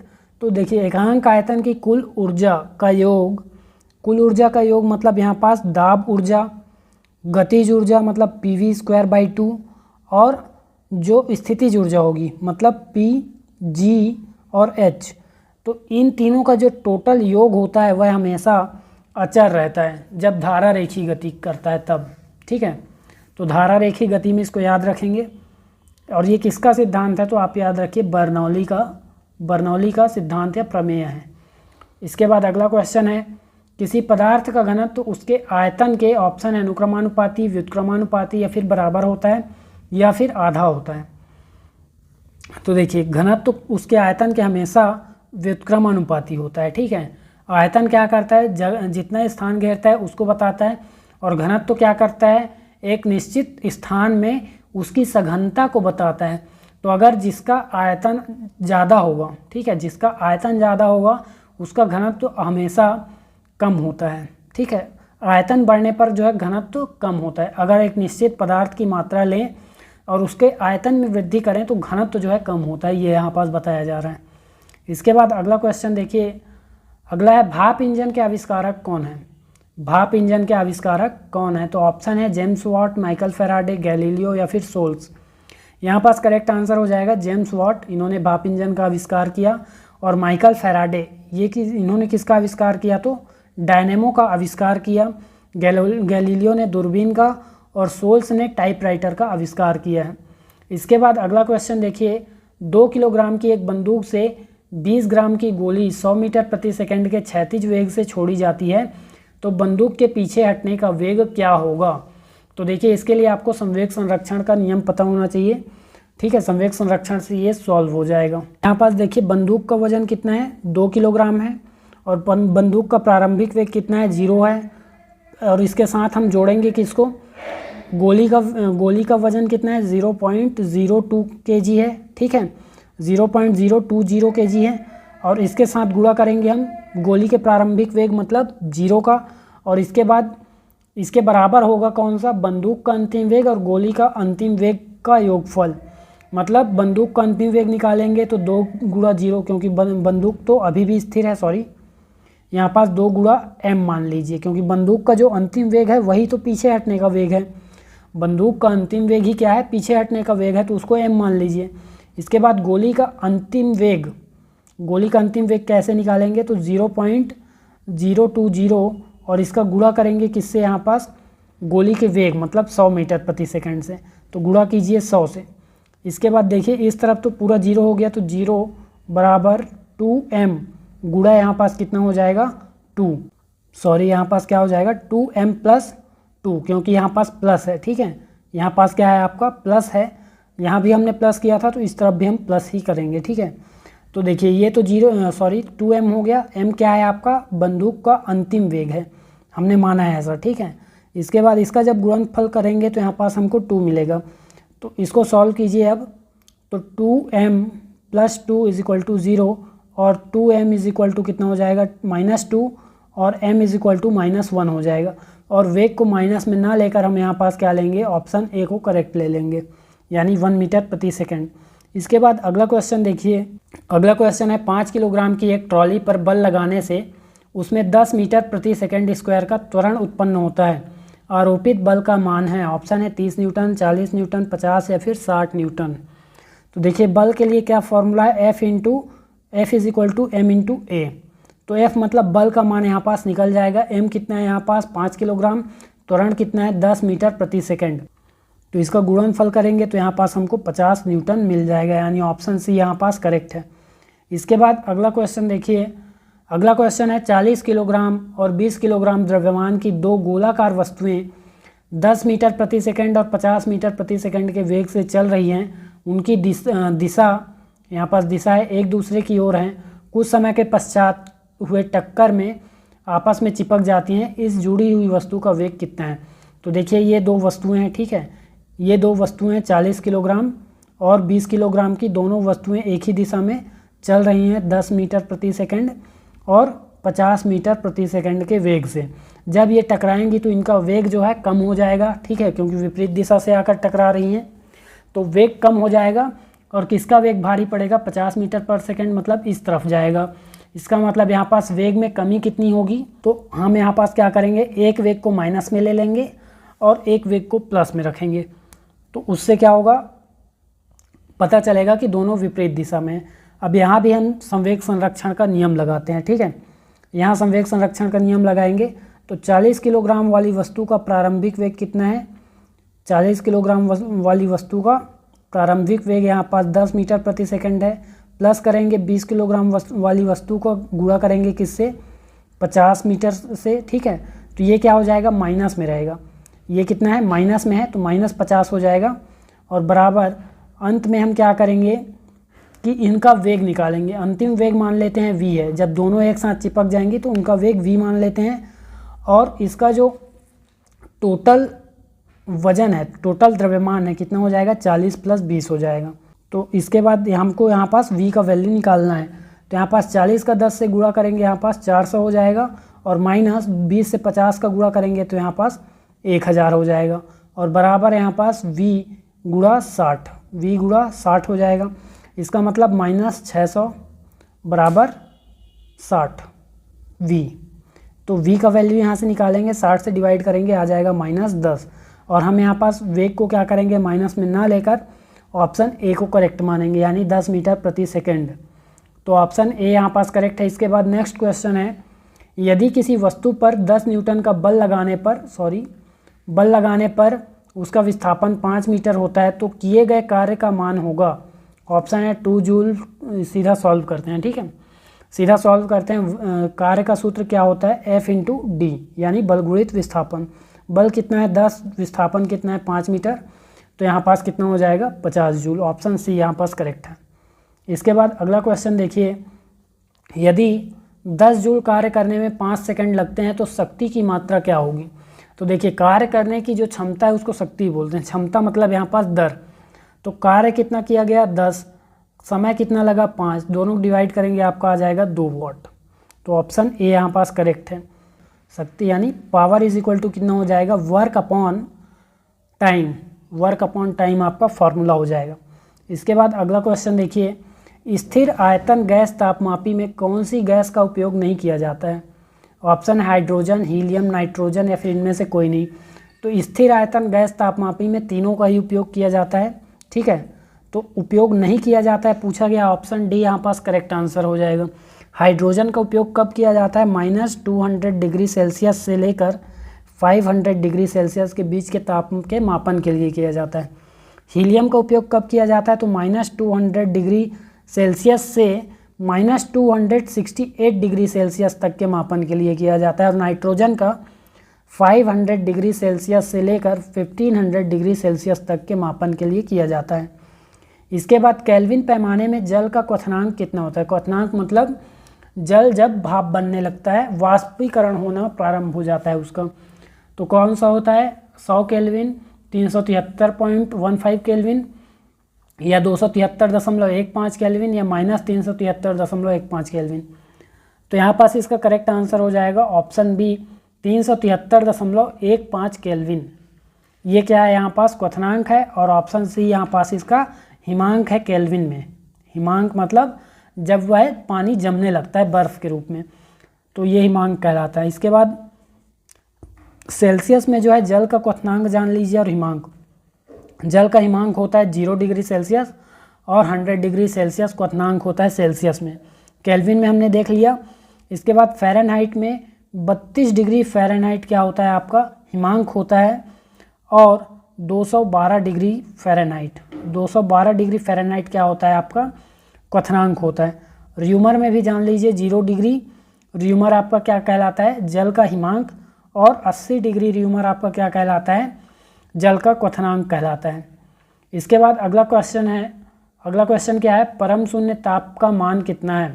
तो परम शून्य ताप पहले क्या कहलाता है ये जान लीजिए, वह तापमान जिससे नीचे का तापमान संभव ना हो। इससे नीचे कोई तापमान संभव नहीं है, उसको क्या बोलेंगे हम, परम शून्य तापमान। यहाँ देखिए परम ताप की बात नहीं की जा रही है, परम शून्य ताप की बात की जा रही है। तो ये कितना होगा आपका, हमेशा -273 डिग्री सेल्सियस में रहेगा। ऑप्शन ए यहाँ पास करेक्ट है। अगला क्वेश्चन है, निम्नलिखित में से किससे आग जल्दी बुझाया जा सकता है।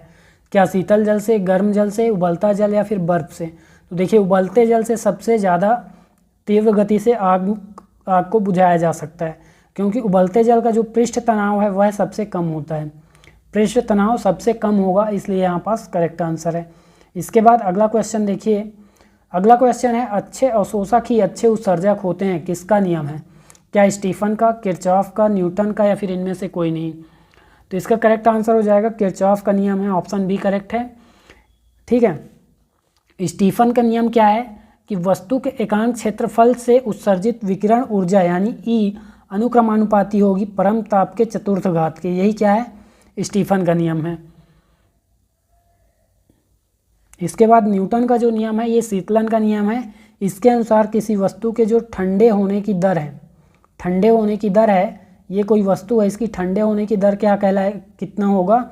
वह परिवेश के ताप, ये परिवेश है मतलब आसपास का वातावरण, और इसके खुद के ताप के दोनों के अंतर के अनुक्रमानुपाती होगा। मतलब जितना तापांतर दोनों में होगा उतना ही तीव्र गति से ठंडा होगा। तो ये तो खैर सभी को पता है। इसके बाद अगला क्वेश्चन देखिए, यदि 25 ग्राम कॉपर का तापमान 25 डिग्री सेल्सियस से 75 डिग्री सेल्सियस बढ़ाने के लिए 487.5 जूल ऊष्मा देनी पड़ती है, तो कॉपर की जूल प्रति ग्राम डिग्री सेल्सियस में विशिष्ट ऊष्मा क्या होगी? देखिए जूल प्रति ग्राम डिग्री सेल्सियस में पूछा गया है, तो यहाँ पास ग्राम को ग्राम नहीं रहने देंगे। तो इसके लिए फॉर्मूला है, यहाँ पास फॉर्मूला क्या है? Q is equal to m into s into delta t. M क्या है यहाँ पास? वस्तु का द्रव्यमान, एस क्या है? विशिष्ट ऊष्मा, डेल्टा टी क्या है? ताप में परिवर्तन। और यहाँ पास डेल्टा टी का वैल्यू कितना है? देखिए 25 डिग्री सेल्सियस से 75, मतलब कितना परिवर्तन हुआ है? 50 डिग्री सेल्सियस, 50 डिग्री सेल्सियस परिवर्तन हुआ है। तो यहाँ पास डेल्टा टी की वैल्यू कितने रख देंगे? 50 डिग्री सेल्सियस। विशिष्ट ऊष्मा कितनी है यहाँ पास? तो विशिष्ट ऊष्मा हमें ज्ञात करना है, एस को एस रहने दीजिए। एम का वैल्यू यहाँ पास 25 ग्राम रख देते हैं, ठीक है। और क्यू की वैल्यू कितनी है? 487.5 जूल। तो देखिए यहाँ पास सबको उस तरफ पक्षांतर कीजिए तो एस का वैल्यू यहाँ पास निकल जाएगा। तो एस का वैल्यू क्या हो जाएगा? 487.5 और उसके बटा में ये दोनों आ जाएंगे। तो एस इज इक्वल टू कितना हो जाएगा? 487.5 जूल अपॉन 25 ग्राम और गुणा यहाँ पास क्या करेंगे? 50 डिग्री सेल्सियस। तो आपका जूल प्रति ग्राम डिग्री सेल्सियस में आ गया। अब यहाँ पास इसको डिवाइड कीजिए, 25 पंचे कितना हो जाएगा? 125 यानी 1250 टोटल हो गया। और 1250 से इसको डिवाइड करेंगे तो लगभग कितने बार जाएगा? यहाँ पास 125 ले लीजिए, यहाँ पास 487, तो 3 बार लगभग जा रहा है। और ऑप्शन ए में केवल 3 है, इसके अलावा किसी में 3 नहीं है, तो 0.39। इसके बाद अगला क्वेश्चन देखिए, यदि किसी कमरे का ताप 0 डिग्री केल्विन है, ठीक है, किसी कमरे का ताप 0 केल्विन है तो सेल्सियस पैमाने में उसका तापमान कितना होगा? तो अभी हमने देखा था किसी भी तापमान को बदलने के लिए आपके पास एक फॉर्मूला है कि Celsius -0 upon 100 is equal to Kelvin -273 upon क्या करेंगे यहाँ पास 100। तो ये आपका क्या हो जाएगा फॉर्मूला? सेल्सियस का मान यहाँ पास नहीं दिया गया है, केल्विन का मान यहाँ पास 0 है, तो यहाँ पास ऊपर में क्या आ जाएगा? -273 बटा 100, 100 डिवाइड हो जाएंगे। इसका मतलब सेल्सियस इज इक्वल टू कितना हो जाएगा? -273। मतलब ऑप्शन बी यहाँ पास करेक्ट है। इसके बाद अगला क्वेश्चन देखिए, अगला क्वेश्चन है यहाँ पास, तांबे के तार की लंबाई 100 सेंटीमीटर है, इसके ताप को 30 डिग्री सेल्सियस से 50 डिग्री सेल्सियस तक बढ़ाने से इसकी लंबाई में कितनी वृद्धि होगी? ऑप्शन है तांबे के लिए रेखीय प्रसार गुणांक इतना दिया गया है आपको 26 × 10 की घात -6 डिग्री सेल्सियस, ठीक है, ये रेखीय प्रसार गुणांक है। तो आपको पता होना चाहिए कि अल्फ़ा इज इक्वल टू कितना होता है? Delta L upon L delta T. L delta यहाँ पास क्या हो जाएगा? टी। तो टी मतलब यहाँ पास टेम्परेचर है, ठीक है, टी मतलब टेम्परेचर। तो डेल्टा एल का वैल्यू आपको ज्ञात करना है। एल का वैल्यू आपको 100 सेंटीमीटर दिया हुआ है। डेल्टा टी का वैल्यू यहाँ से निकाल लीजिए, कितना आ जाएगा? 20 डिग्री सेल्सियस। और एल का वैल्यू 100 सेंटीमीटर दिया हुआ है, अल्फ़ा आपको दे दिया गया है। तो यहाँ पास 26 × 10 की घात -6 है, ठीक है, 10 की घात -6 प्रति डिग्री सेल्सियस। अब यहाँ पास एल का वैल्यू कितना है? 100 सेंटीमीटर, मतलब डेल्टा एल अपॉन आपका 1, L मतलब 1 लिखा क्यों, क्योंकि यहाँ पास 100 सेंटीमीटर मतलब 1 मीटर, तो L को हम 1 लिखेंगे, गुणा कीजिए कितना, डेल्टा टी मतलब 20। अब इसको हमको इस तरफ भेजना है, तो कैसे देखिए यहाँ पास 26 गुणा 10 की घात 6 प्रति डिग्री सेल्सियस, और इसमें गुणा करेंगे किसका, 20 का, बराबर आपका आ जाएगा डेल्टा एल। इसका मतलब अब देखिए यहाँ पास 20 है, तो 26 का आप केवल 2 से गुणा कीजिए और 10 को दे दीजिए इसको, तो 26 दूनी कितना हो जाएगा यहाँ पास 52, और जब हम 10 को इसे दे देंगे तो यहाँ पास 10 की घात -5 हो जाएगा, यानी 1 माइनस हो जाएगा आपका। तो ऑप्शन बी यहाँ पास करेक्ट है, ऑप्शन बी करेक्ट आंसर हो जाएगा। इसके बाद नेक्स्ट क्वेश्चन देखिए, अगला क्वेश्चन है, तांबे के एक बर्तन का द्रव्यमान 500 ग्राम है, इसका 40 डिग्री सेल्सियस तक ताप बढ़ाने के लिए आवश्यक ऊष्मा की मात्रा बताइए, जबकि तांबे की विशिष्ट ऊष्मा 0.9 जूल प्रति किलोग्राम डिग्री सेल्सियस है। देखिए यहाँ पास तांबे की जो विशिष्ट ऊष्मा बताई गई है 0.9 नहीं है बल्कि 0.09 है, ठीक है। इसकी वैल्यू यहाँ पास रखेंगे, तो फॉर्मूला है हमारा Q = अभी हमने देखा था, ठीक है, M × S delta T. M की वैल्यू कितने हैं यहाँ पास 0.5 किलोग्राम, 500 ग्राम मतलब 0.5 किलोग्राम, और S की वैल्यू कितनी है 0.09, गुणा यहाँ पास करेंगे 40 से, क्योंकि 40 डिग्री सेल्सियस बढ़ाया गया है। डेल्टा टी मतलब तापमान है। अब यहाँ पास Q हमें प्राप्त हो जाएगा। जब इन सब को मल्टीप्लाई करेंगे तो देखिए 40 का जब गुणा करेंगे किससे, 9 से, तो यहाँ पास कितना मिलेगा आपको, जब 40 का गुणा करेंगे 0.5 से तो आपको 2.0 मिलेगा, और इसका जब मल्टीप्लाई करेंगे इससे तो आपको 1.8 मिलेगा, यानी ऑप्शन सी यहाँ पास करेक्ट है। इसके बाद अगला क्वेश्चन है, ठोस में रेखीय क्षेत्रीय व आयतन प्रसार का गुणांक अनुपात होता है। ऑप्शन है 1:1:1, 1:3 या फिर 1:1 या फिर 3:1। तो देखिए रेखीय प्रसार, फिर क्षेत्रीय और आयतन, रेखीय में एक ही लंबाई होती है, क्षेत्रीय में लंबाई 2 बार होती है, अर्थात लंबाई चौड़ाई दोनों, और चौड़ाई को भी हम लंबाई में ही लेंगे, ठीक है।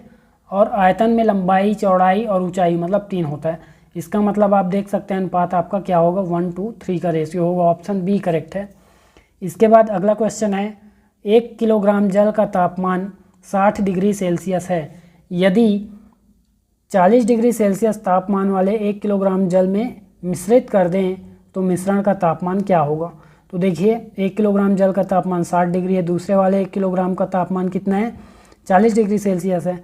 दोनों को मिश्रित कर देंगे तो टोटल करके इसको डिवाइड कर दीजिए 2 से, तो 60/40 60 + 40/2 मतलब 50 डिग्री सेल्सियस, यानी ऑप्शन सी यहाँ पास करेक्ट है। इसके बाद नेक्स्ट क्वेश्चन है, वह तापमान जिसका पाठ्यांक कितना हो, फ़ारेनहाइट और सेल्सियस दोनों पैमाने में समान होता है। ऑप्शन है 40 डिग्री सेल्सियस, -40 डिग्री, 30 डिग्री या फिर -30 डिग्री। तो देखिए जो फ़ारेनहाइट और डिग्री सेल्सियस दोनों में समान होता है उसका वैल्यू कितना है, तो -40 करेक्ट हो जाएगा, ऑप्शन बी यहाँ पास करेक्ट आंसर है। फिर नेक्स्ट क्वेश्चन देखिए, गामा किरणों की तरंग दैर्ध्य कितनी होती है। तो आपका ऑप्शन दिया गया है, सीधा करेक्ट आंसर बोलते हैं यहाँ पास। ऑप्शन ए जो है आपका करेक्ट है, सभी में माइनस लगा लेंगे यहाँ पास कितना है, 10 की घात -16 मीटर से 10 की घात -10 मीटर, इसका क्या है आपका तरंग दैर्ध्य है। इसमें भी दोनों के घात में माइनस लगा लेंगे तो ये वाला क्या हो जाएगा, एक्स किरणों का तरंग दैर्ध्य हो जाएगा। जब इसमें 10 की घात -14 करेंगे और 10 की घात 8 रहने देंगे, तो 10 की घात -14 से 10 की घात 8 ही किसकी तरंग दैर्ध्य है, तो विद्युत चुंबकीय तरंग दैर्ध्य है, विद्युत चुंबकीय तरंगों की तरंग दैर्ध्य है, जो कि ये दोनों है, गामा किरणें भी है विद्युत चुंबकीय और एक्स किरणें भी विद्युत चुंबकीय हैं। इससे अब तरंग भी जान लीजिए कि तरंग क्या होते हैं, मतलब तरंगों के कितने प्रकार होते हैं। तो तरंग कितने प्रकार के होते हैं, यहाँ पास 2 प्रकार के होंगे, एक यांत्रिक होगा, यांत्रिक तरंगें होंगी जिन्हें माध्यम की आवश्यकता होती है, और एक विद्युत चुंबकीय तरंगें होती है जिन्हें माध्यम की आवश्यकता नहीं होती, निर्वात में भी गमन कर सकती हैं, जैसे कि प्रकाश और रेडियो तरंगें। इसके अलावा यांत्रिक तरंगों के उदाहरण है ध्वनि तरंगें, ठीक है, भूकंपीय तरंगें और जल तरंगें, ये सभी क्या हैं, यांत्रिक तरंगों का उदाहरण है। अगला क्वेश्चन देखिए, 500 हर्ट्ज वाले तरंग का आवर्तकाल ज्ञात करें। तो 500 हर्ट्ज वाले तरंग का आवर्तकाल ज्ञात करना है हमें। फॉर्मूला क्या होता है इसके लिए, तरंग और आवर्तकाल दोनों मतलब इसकी आवृत्ति और आवर्तकाल ये आवृत्ति दी गई है और आवर्त काल आपको ज्ञात करना है, दोनों एक दूसरे के व्युत्क्रमानुपाती होते हैं। मतलब t is equal to 1/n होता है। t आपको ज्ञात करना है, 1/n मतलब 1/500 रख दीजिए, तो 0.002 आपका करेक्ट आंसर हो जाएगा, ऑप्शन सी। इसके बाद अगला क्वेश्चन है, n क्या था वहाँ पास, आवृत्ति थी। इसके बाद अगला क्वेश्चन है, किसी गैस माध्यम से स्रोत द्वारा 4000 संपीडन एवं 40,000 विरलन प्रति सेकंड निर्मित होते हैं। यदि पहले संपीडन स्रोत से 1 सेंटीमीटर की दूरी पर हो तो तरंग का वेग ज्ञात करें। स्रोत से पहला संपीडन जो है 1 सेंटीमीटर की दूरी पर है, इसका मतलब वो क्या है, आपका तरंग दैर्ध्य है, लैम्डा। तरंग दैर्ध्य मतलब लैम्डा आपका क्या हो जाएगा, 1 सेंटीमीटर। 1 सेंटीमीटर ये आपका तरंग दैर्ध्य हो जाएगा। 1 सेंटीमीटर का मतलब यहाँ पास 1/100 मीटर, 1/100 मीटर ये आपका तरंग दैर्ध्य हो जाएगा। तो इसके लिए फार्मूला क्या है, तरंग के वेग का फार्मूला है v इज इक्वल टू आपका होता है n लैम्डा, n मतलब आवृत्ति। तो v इज इक्वल टू आवृत्ति कितनी है यहाँ पास, तो 40,000 है, 40,000 है। इससे मल्टीप्लाई कीजिए 1/100, 2 0 डिवाइड हो जाएगा, आपका कितना आ गया, 400 मीटर प्रति सेकेंड, ऑप्शन ए करेक्ट है। इसके बाद अगला क्वेश्चन देखिए। अगला क्वेश्चन है, एक अनुसंधान टीम द्वारा समुद्र की गहराई में सोनार संसूचक से सिग्नल प्रेषित किया जाता है। सिग्नल 6 सेकंड में वापस हो जाती है। यदि समुद्री जल में ध्वनि की चाल 1500 मीटर प्रति सेकंड हो तो समुद्र की गहराई ज्ञात करें। इससे पहले हम देख चुके हैं कि सोनार क्या होता है, ठीक है, सोनार क्या होता है इसको हमने देख लिया था। अभी देखिए इसमें क्या होता है, हम पराश्रव्य ध्वनियों का उपयोग करते हैं, पराश्रव्य ध्वनि तरंगों का उपयोग करते हैं और जल में स्थित किसी वस्तु का पता लगाते हैं। तो हम मान लेते हैं कि जिस वस्तु से टकरा कर वापस आई वह क्या है, गहराई है, ठीक है। मतलब जिस गहराई से टकरा कर वापस आई उसकी दूरी कितनी है, d मान लेते हैं। तो उस तरंग ने कितना दूरी तय किया, 2d दूरी तय किया, है ना, क्योंकि एक बार गई एक बार वापस आई, मतलब डबल d की दूरी उसने तय की। तो इसके अनुसार दूरी तो 2d निकल गई, समय है 6 सेकंड, तो हम चाल निकाल लेते हैं, ठीक है। चाल भी यहाँ पास दिया हुआ है 1500 मीटर, ठीक है, 1500 मीटर प्रति सेकंड चाल दिया गया है, समय दिया गया है और दूरी भी हमने मान लिया। तो दूरी से हम d का वैल्यू निकाल लेंगे। तो दूरी इज इक्वल टू क्या होता है, चाल गुणा समय, चाल गुणा यहाँ पास क्या होता है, समय होता है। चाल कितना है, 1500 मीटर प्रति सेकंड, ठीक है, मीटर प्रति सेकंड, और समय कितना लगा इसको, 6 सेकंड। तो सेकंड तो यहाँ से कट गए। मीटर कितना आ जाएगा, 15 छक्के 90, 15 छक्के 90 यानी 9000 मीटर। तो 2d is equal to 9000 meter आ जाएगा और d इज इक्वल टू कितना हो जाएगा, 9000 मीटर बटा 2। इसको डिवाइड करेंगे 4.5 किलोमीटर आ जाएगा, ठीक है, क्योंकि यहाँ पास 4500 मीटर मतलब 4.5 किलोमीटर, ऑप्शन बी करेक्ट है। इसके बाद अगला क्वेश्चन देखिए। अगला क्वेश्चन है, जल उपचार में पराबैंगनी किरणों का प्रयोग किस रूप में किया जा सकता है। ऑप्शन है जल अपघटक, रोगाणुनाशक, अवक्षेपक। तो करेक्ट आंसर है, हमेशा याद रखिए, रोगाणुनाशक के रूप में किया जाता है। फिर अगला क्वेश्चन है, दीर्घ रेडियो तरंगें पृथ्वी की किस सतह से परावर्तित होती हैं। तो रेडियो तरंगें हमेशा आयन मंडल से परावर्तित होती हैं, याद रखिए। इसके बाद नेक्स्ट क्वेश्चन है, टेलीविजन के दूरस्थ नियंत्रण के लिए किस प्रकार के विद्युत चुम्बकीय विकिरण का प्रयोग किया जाता है। तो इसका करेक्ट आंसर हो जाएगा ऑप्शन ए, अवरक्त किरणों का प्रयोग किया जाता है। इसे रात्रि दृष्टि के रूप में भी जाना जाता है। इसके बाद अगला क्वेश्चन है, एफएम प्रसारण सेवा में प्रयुक्त होने वाली आवृत्ति बैंड का परास मतलब कितने से कितने तक होता है।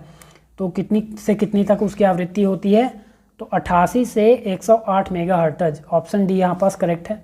इसके बाद नेक्स्ट क्वेश्चन है, प्रकाश का क्वांटम सिद्धांत किसके द्वारा दिया गया। ऑप्शन है दकार्ते, न्यूटन, हाइगेंस या फिर आइंस्टीन। तो इसका करेक्ट आंसर हो जाएगा आइंस्टीन ने दिया क्वांटम सिद्धांत प्रकाश का। इसके अनुसार प्रकाश क्या करता है, ऊर्जा बंडलों के रूप में, यानी ऊर्जा बंडलें जिसको क्या बोलते हैं हम, फोटॉन बोलते हैं, उसके रूप में गति करता है। तो यह सिद्धांत दिया आइंस्टीन ने। इसके अलावा दकार्ते ने क्या सिद्धांत दिया, प्रकाश कणिका का सिद्धांत सर्वप्रथम दिया कब, 1637 में सबसे पहले दिया। इसके बाद कणिका सिद्धांत के लिए सबसे ज़्यादा जाना जाता है न्यूटन को, कणिका सिद्धांत इसने भी दिया, ठीक है, वास्तविक श्रेय इसी को जाता है, न्यूटन को। इसके बाद हाइगेंस को जानिए, इसने प्रकाश का तरंग गति का सिद्धांत दिया। तो दकार्ते और न्यूटन के अनुसार कण के रूप में गति करता है, ठीक है। हाइगेंस ने सिद्धांत दिया तरंग के रूप में गति करती है प्रकाश, और आइंस्टीन ने सिद्धांत दिया कि प्रकाश क्या करता है, ऊर्जा बंडलों के रूप में गति करता है। तो तीनों सिद्धांतों को याद रखिए। इसके बाद नेक्स्ट क्वेश्चन है, यदि वस्तु परस्पर 90 डिग्री कोण पर रखे समतल दर्पण के बीच में रखी है, मतलब एक इस प्रकार से दर्पण है और एक इस प्रकार से दर्पण है, तो यहाँ पास वस्तु का, ये वस्तु है तो प्रतिबिंब कितना बनेगा इसका। तो देखिए इसके लिए फॉर्मूला है आपका, ठीक है। फॉर्मूला क्या है, 360 बटा जितने डिग्री पर दर्पण को रखा गया है, समतल दर्पण के लिए है फॉर्मूला, ठीक है। तो 90 डिग्री पर रखा गया है, उसमें माइनस करेंगे 1 को, तो डिवाइड कीजिए, 4 आ जाएगा, 4 में 1 माइनस करेंगे 3, यानी ऑप्शन सी करेक्ट है। इसके बाद अगला क्वेश्चन देखिए। अगला क्वेश्चन है, गोलीय दर्पण के मुख्य अक्ष के समांतर आती किरणें परावर्तित होकर मुख्य अक्ष के जिस बिंदु पर केंद्रित होती हैं उसे क्या कहते हैं। तो क्या मुख्य अक्ष कहेंगे, वक्रता त्रिज्या, फोकस दूरी, या फिर फोकस दूरी कहेंगे। तो देखिए इसका करेक्ट आंसर हो जाएगा, जिस बिंदु पर केंद्रित होती हैं उसे हमेशा फोकस बोलेंगे, और मुख्य अक्ष किसे बोलेंगे, वक्रता त्रिज्या को बोलेंगे, ठीक है। ध्रुव से समांतर जो ये, यदि मान लीजिए ये क्या है आपका गोलीय दर्पण है, इस प्रकार से गोलीय दर्पण है, ठीक है, ये आपका मुख्य अक्ष कहलाता है। इसके समांतर आती हुई किरणें इस बिंदु पर क्या होती हैं, केंद्रित होती हैं, इस प्रकार से। ये दूसरी किरण आई, ये भी इसी बिंदु से गुजरेगी, तीसरी किरण आई, ये भी इसी बिंदु से गुजरेगी, तो इसे हम क्या बोलेंगे, फोकस बोलेंगे। और वक्रता त्रिज्या किसे बोलेंगे, तो गोलीय दर्पण जिस गोलीय पृष्ठ का भाग है, यहाँ से हमने काट के इसको गोलीय दर्पण बना दिया, तो लेकिन इस गोले का जो त्रिज्या होगी वही वक्रता त्रिज्या कहलाएगी। और जो ध्रुव है, ध्रुव मतलब ये पृष्ठ से फोकस तक की दूरी आपकी क्या कहलाएगी, फोकस दूरी कहलाएगी। नेक्स्ट क्वेश्चन देखिए, अवतल लेंस के लिए यदि वस्तु अनंत पर हो तो उसका प्रतिबिंब, ऑप्शन है अवतल लेंस के फोकस पर बनेगा, बिंदु आकार का बनेगा, वास्तविक एवं उल्टा बनेगा, या फिर उपर्युक्त सभी। तो देखिए वक्रता केंद्र पर बनेगा। करेक्ट आंसर क्या हो जाएगा, उपर्युक्त सभी, डी आपका करेक्ट आंसर हो जाएगा। अवतल लेंस के फोकस पर भी बनेगा, बिंदु आकार का केवल फोकस पर बनेगा, वहीं पास बिंदु आकार बनेगा, वास्तविक और उल्टा प्राप्त होगा। इसके बाद नेक्स्ट क्वेश्चन देखिए, अवतल लेंस के लिए वस्तु के समान आकार का प्रतिबिंब बनेगा जब, मतलब अवतल लेंस में वस्तु के समान आकार का प्रतिबिंब कब बनेगा, कब प्राप्त होगा। तो जब वस्तु फोकस पर हो, वक्रता केंद्र पर हो, वक्रता केंद्र और फोकस के बीच हो, या फिर ध्रुव और फोकस के बीच हो। तो करेक्ट आंसर हो जाएगा वक्रता केंद्र पर हो, ऑप्शन बी करेक्ट है। इसके बाद फोकस पर रहेगा तब क्या प्राप्त होगा, अनंत पर प्राप्त होगा और अत्यधिक बड़ा प्राप्त होगा। वक्रता केंद्र और फोकस के बीच रहेगा तो सी से परे मतलब वक्रता केंद्र से परे, मतलब वक्रता केंद्र और अनंत के बीच और बड़ा प्राप्त होगा, ठीक है, बड़ा प्राप्त होगा। ध्रुव और फोकस के बीच होगा तो बड़ा और आभासी प्राप्त होगा। इसके बाद नेक्स्ट क्वेश्चन देखते हैं, एक डायोप्टर क्षमता वाले लेंस की फोकस दूरी कितनी होती है। तो इसका करेक्ट आंसर हो जाएगा ऑप्शन ए, 1 मीटर होती है। फिर नेक्स्ट क्वेश्चन देखिए, कौन सी दृष्टि दोष के निवारण के लिए बेलनाकार लेंस का प्रयोग किया जाता है। ऑप्शन है दूरदृष्टि, निकट दृष्टि दोष, जरा दूरदर्शिता, या फिर अबिंदुकता। तो देखिए दूरदृष्टि दोष या फिर हाइपरओपिया इसको क्या इससे के निवारण के लिए उत्तल लेंस का प्रयोग किया जाता है, जबकि निकट दृष्टि दोष या मायोपिया इसका निवारण के लिए हम अवतल लेंस का प्रयोग करते हैं। जबकि जरा दूरदर्शिता क्या है, ये उम्र बढ़ने के कारण ये दोष उत्पन्न होता है, इसमें ना तो निकट की वस्तु ना ही दूर की वस्तु स्पष्ट दिखाई देती है। तो इसके लिए हम क्या करते हैं, द्विफोकसी लेंस मतलब अवतल उत्तल दोनों से संबंधित लेंस का निर्माण करते हैं, जिससे उसकी जो दृष्टि दोष है वह दूर हो जाती है। द्विफोकसी लेंस में क्या करते हैं, उत्तल लेंस का उपयोग किसके लिए करते हैं, पढ़ने के लिए, और अवतल लेंस का उपयोग दूर की वस्तु को देखने के लिए। इसके बाद अबिंदुकता, इसमें हम बेलनाकार लेंस का प्रयोग करते हैं, ऑप्शन डी करेक्ट है। एस्टिग्मेटिज्म बोलते हैं इसको, ठीक है। इसमें क्या होता है, आँखों की कॉर्निया में सममिति में कमी होने पर यह दोष उत्पन्न होता है, इसके लिए हम बेलनाकार लेंस का प्रयोग करते हैं। फिर नेक्स्ट क्वेश्चन देखिए, किसी संचरण माध्यम में जिसमें अन्य पदार्थ के कण भी उपस्थित हों तो इन कणों के से टकराकर प्रकाश सभी दिशाओं में फैल जाता है। प्रकाश तरंगों की यह घटना क्या कहलाती है। ऑप्शन है वर्ण विक्षेपण, व्यतिकरण, प्रकीर्णन या फिर विवर्तन। तो इसका करेक्ट आंसर हो जाएगा प्रकीर्णन। प्रकाश किरणों का कणों से टकराकर फैल जाना क्या कहलाएगा? प्रकीर्णन। जबकि अपने अवयवी रंगों में विभक्त हो जाना वर्ण विक्षेपण। और व्यतिकरण क्या कहलाएगा? समान आवृत्ति की कला संबद्ध प्रकाश तरंगों के किसी बिंदु पर मिलने से क्या होता है? ऊर्जा का वितरण होता है। ऊर्जा का वितरण होता है, जिससे आपने देखा होगा पानी के बुलबुले रंगीन दिखाई देते हैं, साबुन के बुलबुले, है ना। और सीढ़ी जल की सतह पर जो तेल की परत है वह भी रंगीन दिखाई देती हैं। ये व्यतिकरण के उदाहरण हैं। इसके बाद विवर्तन जो है प्रकाश का किनारों पर मुड़ जाना, मतलब किसी वस्तु के किनारों पर मुड़ जाना क्या कहलाता है? व्यतिकरण। जिसके कारण किसी भी वस्तु की परछाई किनारों पर सुदृढ़ नहीं हो पाती है। इसके बाद अगला क्वेश्चन देखिए, निम्न में से पूर्ण आंतरिक परावर्तन के लिए कौन से शर्त आवश्यक नहीं है? ऑप्शन है प्रकाश किरणें सघन माध्यम से विरल माध्यम में जा रही हो, प्रकाश किरणें विरल से सघन माध्यम में जा रही हो। तो देखिए पूर्ण आंतरिक परावर्तन में हमेशा प्रकाश सघन से विरल माध्यम में जाती है। तो ऑप्शन बी यहाँ करेक्ट हो जाएगा। ये आवश्यक नहीं है, बिल्कुल भी गलत कथन है, ठीक है। इसके अलावा जो सी ऑप्शन है सघन माध्यम में यहाँ पास आपतन कोण है, ठीक है। आपतन कोण क्रांतिक कोण से बड़ा हो, यह शर्त भी आवश्यक है। इसके बाद अगला क्वेश्चन देखिए। अगला क्वेश्चन है किस रंग के प्रकाश में उच्चतम ऊर्जा होती है? तो हमेशा याद रखें नीले रंग के प्रकाश में उच्चतम ऊर्जा होती है, उसके बाद लाल। तो ये आपका करेक्ट आंसर हो गया ऑप्शन सी। फिर नेक्स्ट क्वेश्चन देखिए, यदि पराबैंगनी दृश्य और अवरक्त किरणों को तरंग दैर्ध्य को क्रमशः ABC से दर्शाए गए हैं, सॉरी यहाँ पास क्या हो जाएगा? दर्शाए गए हैं। तो इनके बीच सही संबंध कौन सा होगा? मतलब कौन सा किसकी तरंग दैर्ध्य सबसे कम या ज़्यादा है, ये आपको बताना है ऑप्शन के हिसाब से। तो हमेशा याद रखिए आपका जो है पराबैंगनी किरणों का जो तरंग दैर्ध्य है, पराबैंगनी किरणों का तरंग दैर्ध्य सबसे कम होता है, उसके बाद दृश्य का होता है, उसके बाद अवरक्त किरणों का सर्वाधिक होगा, अवरक्त किरणों का सर्वाधिक होगा। तो पराबैंगनी को ए माना हमने, बी दृश्य को माना और सी को अवरक्त माना था। तो ऑप्शन ए यहाँ पास करेक्ट आंसर हो जाएगा, सॉरी ऑप्शन बी करेक्ट हो जाएगा, ABC। हमने यहाँ पास ABC निकाला ना, तो ऑप्शन बी यहाँ पास करेक्ट है। इसके बाद नेक्स्ट क्वेश्चन है सर CV रमन को उनके किस प्रयोग के लिए नोबेल पुरस्कार से सम्मानित किया गया था? तो इन्हें प्रकाश के प्रकीर्णन के लिए नोबेल पुरस्कार से सम्मानित किया गया, ऑप्शन सी। इसके बाद नेक्स्ट क्वेश्चन है प्रकाश का रंग निर्धारित होता है प्रकाश तरंगों के आयाम से, तीव्रता से, तरंग दैर्ध्य से, वेग से। तो तरंग दैर्ध्य से निर्धारित होता है, ऑप्शन सी यहाँ पास करेक्ट है। नेक्स्ट क्वेश्चन देखिए, इसमें गोलीय दर्पण की फोकस दूरी उसकी वक्रता त्रिज्या की दुगनी होती है, आधी होती है, एक तिहाई होती है, फिर एक चौथाई होती है? तो हमेशा आधी होती है, याद रखिएगा। F = क्या होता है? 1/2c, इसको याद रखिएगा। इसके बाद नेक्स्ट क्वेश्चन देखिए, किसी लेंस की क्षमता +4d है, इस डी मतलब डायोप्टर, तो इसकी फोकस दूरी कितनी होगी? ऑप्शन है 25 मीटर, 25 सेंटीमीटर, 0.25 सेंटीमीटर या फिर 2.5 सेंटीमीटर। तो देखिए प्लस का मतलब यहाँ पास ये कौन सा लेंस है? उत्तल लेंस है, हमेशा याद रखिए।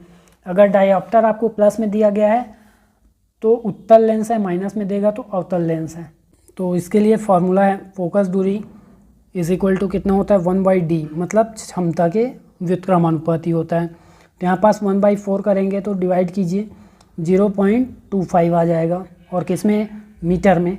तो इसका मतलब 25 सेंटीमीटर, ऑप्शन बी करेक्ट है। इसके बाद नेक्स्ट क्वेश्चन देखिए, समतल दर्पण की वक्रता त्रिज्या होती है? तो समतल दर्पण की वक्रता त्रिज्या हमेशा अनंत होती है, ऑप्शन सी करेक्ट है। नेक्स्ट क्वेश्चन देखिए, लेंस सूत्र किसके किसके बीच संबंध को दर्शाता है?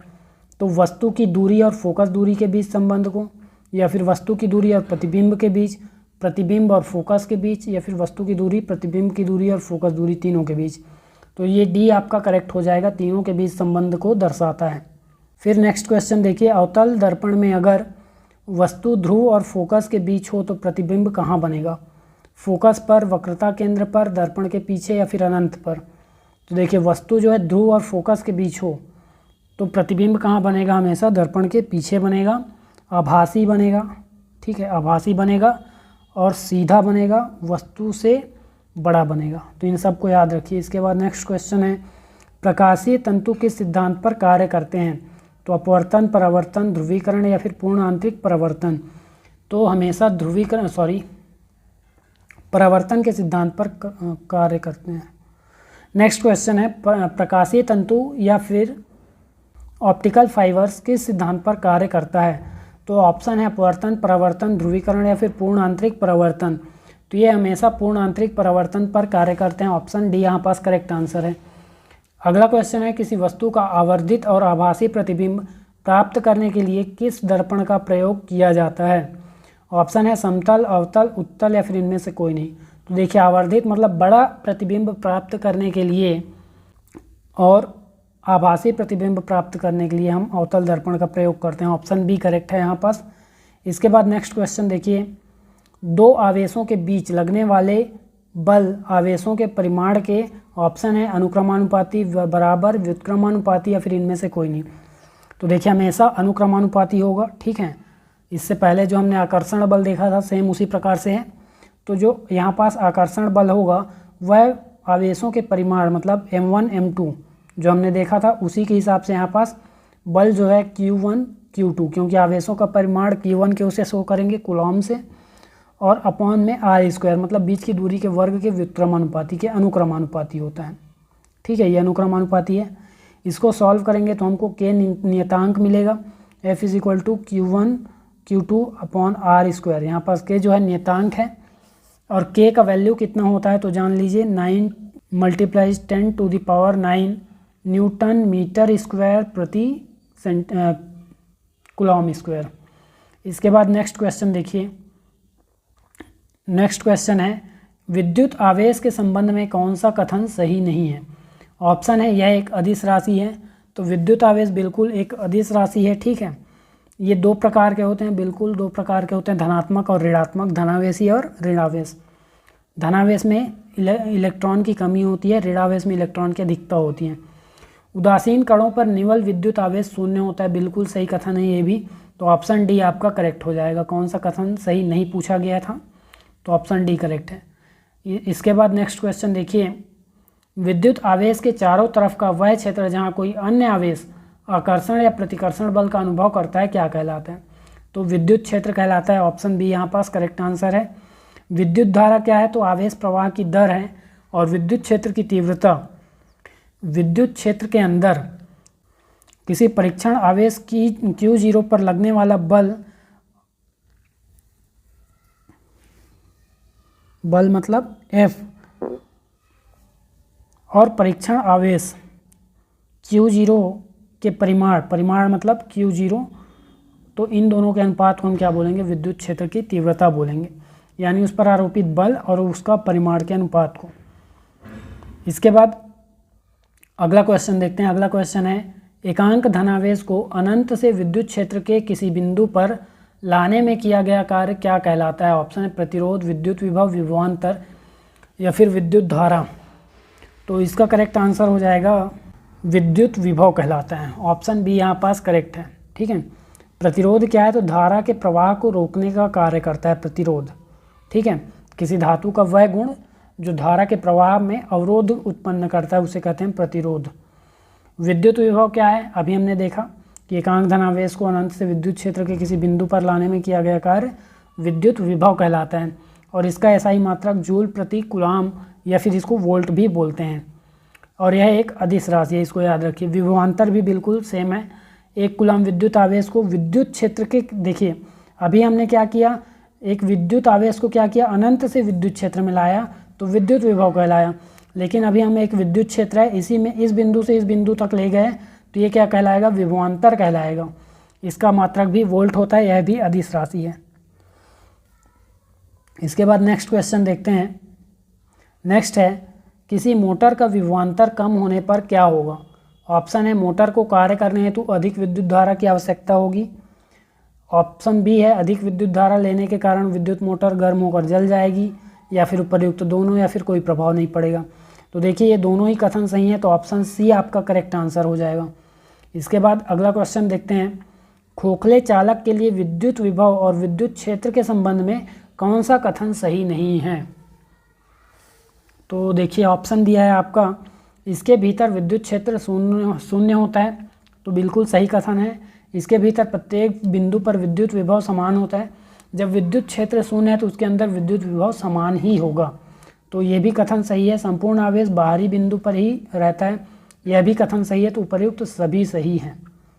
यहाँ पास आपको पूछा जाना था कि नहीं होगा यहाँ पास, ठीक है। कौन सा कथन सही है पूछा जाना था, तो उपर्युक्त सभी कथन सही हैं। इसके बाद नेक्स्ट क्वेश्चन है, इसीलिए पीडीएफ को सीधा डाउनलोड करके नहीं निकलना चाहिए। वीडियो को जब तक आप पूरा नहीं देखेंगे आपको समझ नहीं आएगा कोई गड़बड़ी है या नहीं पीडीएफ में।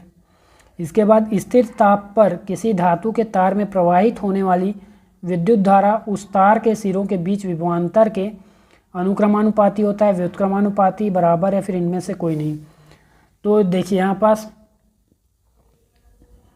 विभवांतर के क्या होता है, अनुक्रमानुपाती होता है। ऑप्शन ए करेक्ट हो जाएगा, यानी विभवांतर अनुक्रमानुपाती होगा उस धारा के।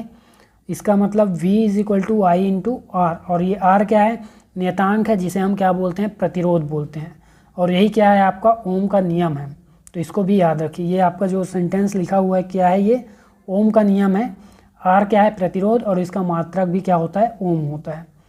इसके बाद अगला क्वेश्चन देखिए, किसी चालक तार का प्रतिरोध उसके अनुप्रस्थ काट के क्षेत्रफल के, ऑप्शन है, अनुक्रमानुपाती होता है, व्युत्क्रमानुपाती होता है, बराबर होता है, फिर अनुप्रस्थ काट के क्षेत्रफल पर निर्भर नहीं करता है। तो देखिए अनुप्रस्थ काट के क्षेत्रफल के व्युत्क्रमानुपाती होता है, ठीक है। प्रतिरोध हमेशा व्युत्क्रमानुपाती होगा, जबकि चालकता अनुक्रमानुपाती होगा। इसका मतलब हम लिख सकते हैं R अनुक्रमानुपाती L/A, अर्थात प्रतिरोध क्या होता है, हमेशा लंबाई के अनुक्रमानुपाती होगा तार के, और तार के अनुप्रस्थ काट के क्षेत्रफल के व्युत्क्रमानुपाती होगा। अनुक्रमानुपाती मतलब लंबाई बढ़ने से प्रतिरोध भी बढ़ेगा, व्युत्क्रमानुपाती मतलब क्षेत्रफल बढ़ने से प्रतिरोध घटेगा। इसके बाद नेक्स्ट क्वेश्चन है, प्रतिरोध का व्युत्क्रम क्या कहलाता है। ऑप्शन है चालकत्व, चालकता, उपर्युक्त दोनों, या फिर विशिष्ट प्रतिरोध। तो देखिए चालकत्व और चालकता दोनों एक जैसे लग रहे हैं, लेकिन नहीं है ऐसा। देखिए प्रतिरोध का व्युत्क्रम चालकत्व कहलाता है, कंडक्टेंस कहलाता है। ऑप्शन ए करेक्ट है यहाँ पास। लेकिन चालकता कंडक्टिविटी है और ये कंडक्टेंस है। तो कंडक्टिविटी क्या होती है, 1/P, यानी 1/ρ, ठीक है, 1/ρ। और ρ क्या है यहाँ पास, प्रतिरोधकता। प्रतिरोध उत्पन्न करने का गुण जो है प्रतिरोधकता कहलाएगा। और इसका मात्रक जो है ये क्या है, चालकता के लिए है, ठीक है, 1/ प्रतिरोधकता हो जाएगा। और चालकत्व तो क्या होगा, 1/ यहाँ पास R, यानी प्रतिरोध हो जाएगा। तो इसका मात्रक क्या है, सीमेंज है, ठीक है, इसका मात्रक सीमेंज है, और इसका मात्रक सीमेंज प्रति मीटर है, सीमेंज प्रति मीटर है। तो इनको ध्यान रखेंगे। इसके बाद नेक्स्ट क्वेश्चन देखिए, यदि 6 ओम के 3 प्रतिरोध समांतर क्रम में जोड़े गए हैं तो उनका तुल्य प्रतिरोध कितना होगा। देखिए तुल्य प्रतिरोध यदि समांतर क्रम में है तो 1/R होगा, और इसके लिए फॉर्मूला है 1/R1, 1/R2, 1/R3, तीनों का प्लस, ठीक है। लेकिन यहाँ पास हम क्या करेंगे, 1/6 + 1/6 + 1/6, तीनों को ऐड करेंगे तो 3/6 आ जाएगा। इसका मतलब 1/2, और ये किसके बराबर, 1/R के, ठीक है, 1/R के बराबर है। इसका मतलब R = 2 ओम हो जाएगा, यानी ऑप्शन ए करेक्ट है। यही अगर श्रेणी क्रम में होता तो तीनों को ऐड कर देते, ऑप्शन बी करेक्ट हो जाता, लेकिन अभी ऑप्शन ए करेक्ट है। इसके बाद अगला क्वेश्चन देखिए, यदि R प्रतिरोध वाले किसी चालक में T समय तक धारा I प्रवाहित की जाती है तो चालक में उत्पन्न ऊष्मा H होगी। ऑप्शन है H = IRT। देखिए मैं करेक्ट आंसर बोल देता हूँ, यहाँ पास I² RT होगा, ठीक है। हमेशा इसमें क्या है, I धारा है, R प्रतिरोध है, और T क्या है, समय है।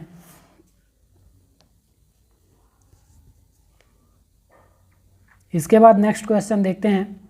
नेक्स्ट है CFL एवं ट्यूबलाइट में किस धातु का प्रयोग किया जाता है। तो CFL में और ट्यूबलाइट में दोनों में हमेशा पारा का उपयोग किया जाता है, ठीक है। पारा और फास्फोरस का उपयोग किया जाता है।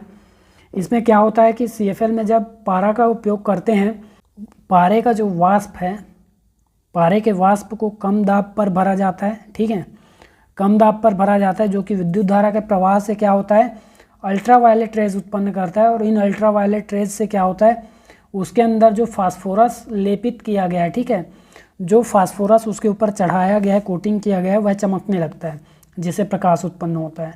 तो इसमें पारा और फास्फोरस का उपयोग किया जाता है। इसके अलावा नाइक्रोम किस में उपयोग किया जाता है, हीटर में, ब्लोअर में, ठीक है, ब्लोअर, इमर्सन रॉड, इन सभी में क्या उपयोग किया जाता है, नाइक्रोम।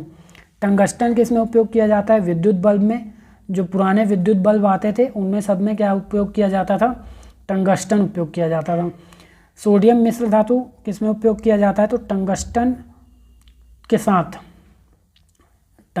के साथ किस में उपयोग किया जाता है, हैलोजन में उपयोग किया जाता है सोडियम को। तो ये हुआ। इसके बाद नेक्स्ट क्वेश्चन देखिए, नेक्स्ट है विद्युत अपघटन की क्रिया किस विलयन में संभव है। ऑप्शन है अम्लीय, क्षारीय, दोनों, या फिर इनमें से कोई नहीं। तो देखिए जो विद्युत अपघटन की क्रिया है दोनों में संभव है, ऑप्शन सी करेक्ट हो जाएगा, ठीक है। विद्युत अपघटन क्या होता है यह भी जान लीजिए। किसी अम्लीय या क्षारीय घोल से जो है विद्युत धारा को जब हम प्रवाहित करते हैं, विद्युत धारा प्रवाहित करने पर क्या करता है, घोल के अणु जो हैं, घोल में जो अणु उपस्थित होते हैं वे अपने आयनों में टूट जाते हैं, आयनों में विखंडित हो जाते हैं। यही क्या कहलाता है, विद्युत अपघटन कहलाता है। और ये दोनों में संभव है। इसके बाद नेक्स्ट क्वेश्चन देखिए, नेक्स्ट क्वेश्चन क्या है, फैराडे के विद्युत अपघटन का प्रथम नियम के अनुसार विद्युत अपघटन के फलस्वरूप किसी इलेक्ट्रोड पर मुक्त हुए पदार्थ की कुल द्रव्यमान उसमें प्रवाहित संपूर्ण विद्युत आवेश के, ऑप्शन है अनुक्रमानुपाती, व्युत्क्रमानुपाती, बराबर, या फिर इनमें से कोई नहीं। तो अनुक्रमानुपाती होता है, ठीक है। जितनी विद्युत धारा प्रवाहित की जाएगी उतना ही उसका अपघटन होगा। इसके बाद नेक्स्ट क्वेश्चन है, विद्युत अपघटन द्वारा तांबे पर चांदी की परत चढ़ाने के लिए सिल्वर नाइट्रेट के विलयन में सिल्वर की छड़ को किससे जोड़ना होगा। ऑप्शन है कैथोड, एनोड, उपर्युक्त में से कोई भी एक, या फिर इनमें से कोई नहीं। तो देखिए नाइट्रेट के विलयन में सिल्वर की छड़ को हमेशा एनोड से जोड़ना होगा, ठीक है। जिसकी परत चढ़ानी है उसको एनोड से जोड़ना होगा, जिस पर परत चढ़ानी है उसको कैथोड से। एनोड क्या है, प्लस चार्ज है, कैथोड क्या है, माइनस चार्ज है। तो दोनों को याद रखिए। इसके बाद नेक्स्ट क्वेश्चन है, किसी छोटे उपकरण की विद्युत बैटरी ऊर्जा धारिता को किससे मापते हैं। ऑप्शन है milli ampere hour, ampere, volt ampere hour. तो इनमें से कौन सा हो जाएगा आपका, तो मिली एम्पियर आवर से मापते हैं, ठीक है। छोटे उपकरण मतलब मोबाइल को देख लीजिए, हम mAh से मापते हैं। यही क्या है, हमने 5000 mAh, 2000 mAh ये सभी बैटरी पावर्स को चेक करते हैं, और यही क्या है आपका मिली एम्पियर आवर। इसके बाद नेक्स्ट क्वेश्चन है, जिन सेलों में रासायनिक ऊर्जा द्वारा विद्युत ऊर्जा प्राप्त की जाती है उन्हें कहते हैं विद्युत अपघटनी, गैल्वेनिक, उपर्युक्त दोनों, या इनमें से कोई नहीं। तो इसके लिए क्या हो जाएगा करेक्ट आंसर, गैल्वेनिक सेल कहते हैं, ठीक है। रासायनिक ऊर्जा से विद्युत ऊर्जा गैल्वेनिक सेल कहलाता है। नेक्स्ट है, चुंबकीय क्षेत्र में प्रति एकांक क्षेत्रफल से लंबवत गुजरने वाली चुंबकीय बल रेखाओं को क्या कहते हैं। तो क्या चुंबकीय क्षेत्र, विद्युत चुंबकीय क्षेत्र, चुंबकीय फ्लक्स, या फिर इनमें से कोई नहीं। तो इसका करेक्ट आंसर हो जाएगा चुंबकीय फ्लक्स कहते हैं, और इसे फाई से शो करते हैं, ठीक है। इसके बाद नेक्स्ट क्वेश्चन है यहाँ पास, विद्युत चुंबकीय प्रेरण की खोज किसने की। ऑप्शन है Benjamin Franklin, Alessandro Volta, Fleming, Michael Faraday. तो विद्युत चुंबकीय प्रेरण की खोज माइकल फैराडे ने की। ऑप्शन डी यहाँ पास करेक्ट आंसर है। बेंजामिन फ्रैंकलिन, इन्होंने आवेशों को नाम दिया, ठीक है, जो प्लस चार्ज और माइनस चार्ज बोलते हैं, इन आवेशों को इन्होंने नाम दिया धनावेश और ऋण आवेश। इसके अलावा एलिसांद्रो वोल्टा, इन्होंने गैल्वेनिक सेल का निर्माण किया, जो रासायनिक ऊर्जा से विद्युत ऊर्जा में परिवर्तित करती हैं, ठीक है। तो एलिसांद्रो वोल्टा गैल्वेनिक सेल, माइकल फैराडे विद्युत चुंबकीय प्रेरण, बेंजामिन फ्रैंकलिन धनावेश ऋण आवेश, और फ्लेमिंग, इन्होंने दाएं हाथ और बाएं हाथ का विद्युत क्षेत्र का नियम दिया था। इसके बाद नेक्स्ट क्वेश्चन है, एक विद्युत धारावाही कुंडली में धारा प्रवाहित करने पर दूसरी कुंडली में विद्युत वाहक बल उत्पन्न करने की घटना को क्या कहते हैं। तो विद्युत चुंबकीय प्रेरण, अन्योन्य प्रेरण, कुंडली प्रेरण, या फिर विद्युत चुंबकीय प्रभाव। कुंडली मतलब क्या है, स्प्रिंग, ठीक है। स्प्रिंग क्या होता है, कुंडली।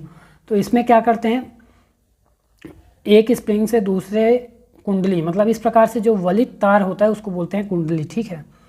तो एक स्प्रिंग में विद्युत धारा प्रवाहित करने पर दूसरे में विद्युत वाहक बल उत्पन्न होती है, इस घटना को हम बोलते हैं अन्योन्य प्रेरण। ठीक है, अन्योन्य प्रेरण बोलते हैं इसको। इसके बाद नेक्स्ट क्वेश्चन है यहाँ पास कि किसी नाभिकीय रिएक्टर की कार्यविधि में प्रयुक्त मूल वैज्ञानिक सिद्धांत है। नाभिकीय संलयन, नियंत्रित नाभिकीय संलयन, अनियंत्रित नाभिकीय विखंडन, नियंत्रित नाभिकीय विखंडन। तो यहाँ पास नियंत्रित नाभिकीय विखंडन किया जाता है। देखिए, किसी भी नाभिकीय रिएक्टर में हमेशा नाभिकीय विखंडन ही किया जाता है और वह नियंत्रित होता है। ठीक है, अनियंत्रित नाभिकीय विखंडन का प्रयोग परमाणु बम बनाने में किया जाता है। इसके बाद नेक्स्ट क्वेश्चन है, किसी तत्व का परमाणुवीय ईंधन या नाभिकीय ईंधन के रूप में प्रयोग नहीं होता है, कौन से तत्व का? ऑप्शन है uranium, thorium, lead, plutonium. Correct answer हो जाएगा लेड। इसके अलावा ये सभी क्या हैं? परमाणु सक्रिय या फिर रेडियो एक्टिव पदार्थ हैं जिनका नाभिकीय ईंधन के रूप में प्रयोग किया जाता है। इसके बाद नेक्स्ट क्वेश्चन है, एक नाभिकीय रिएक्टर में भारी जल का कार्य है न्यूट्रॉन की गति को कम करना, न्यूट्रॉन की गति को बढ़ाना, रिएक्टर को ठंडा करना या फिर नाभिकीय क्रिया को रोकना। तो इसका करेक्ट आंसर हो जाएगा यहाँ पास न्यूट्रॉन की गति को कम करना। ऑप्शन ए करेक्ट आंसर है। इसके बाद नेक्स्ट क्वेश्चन देखिए,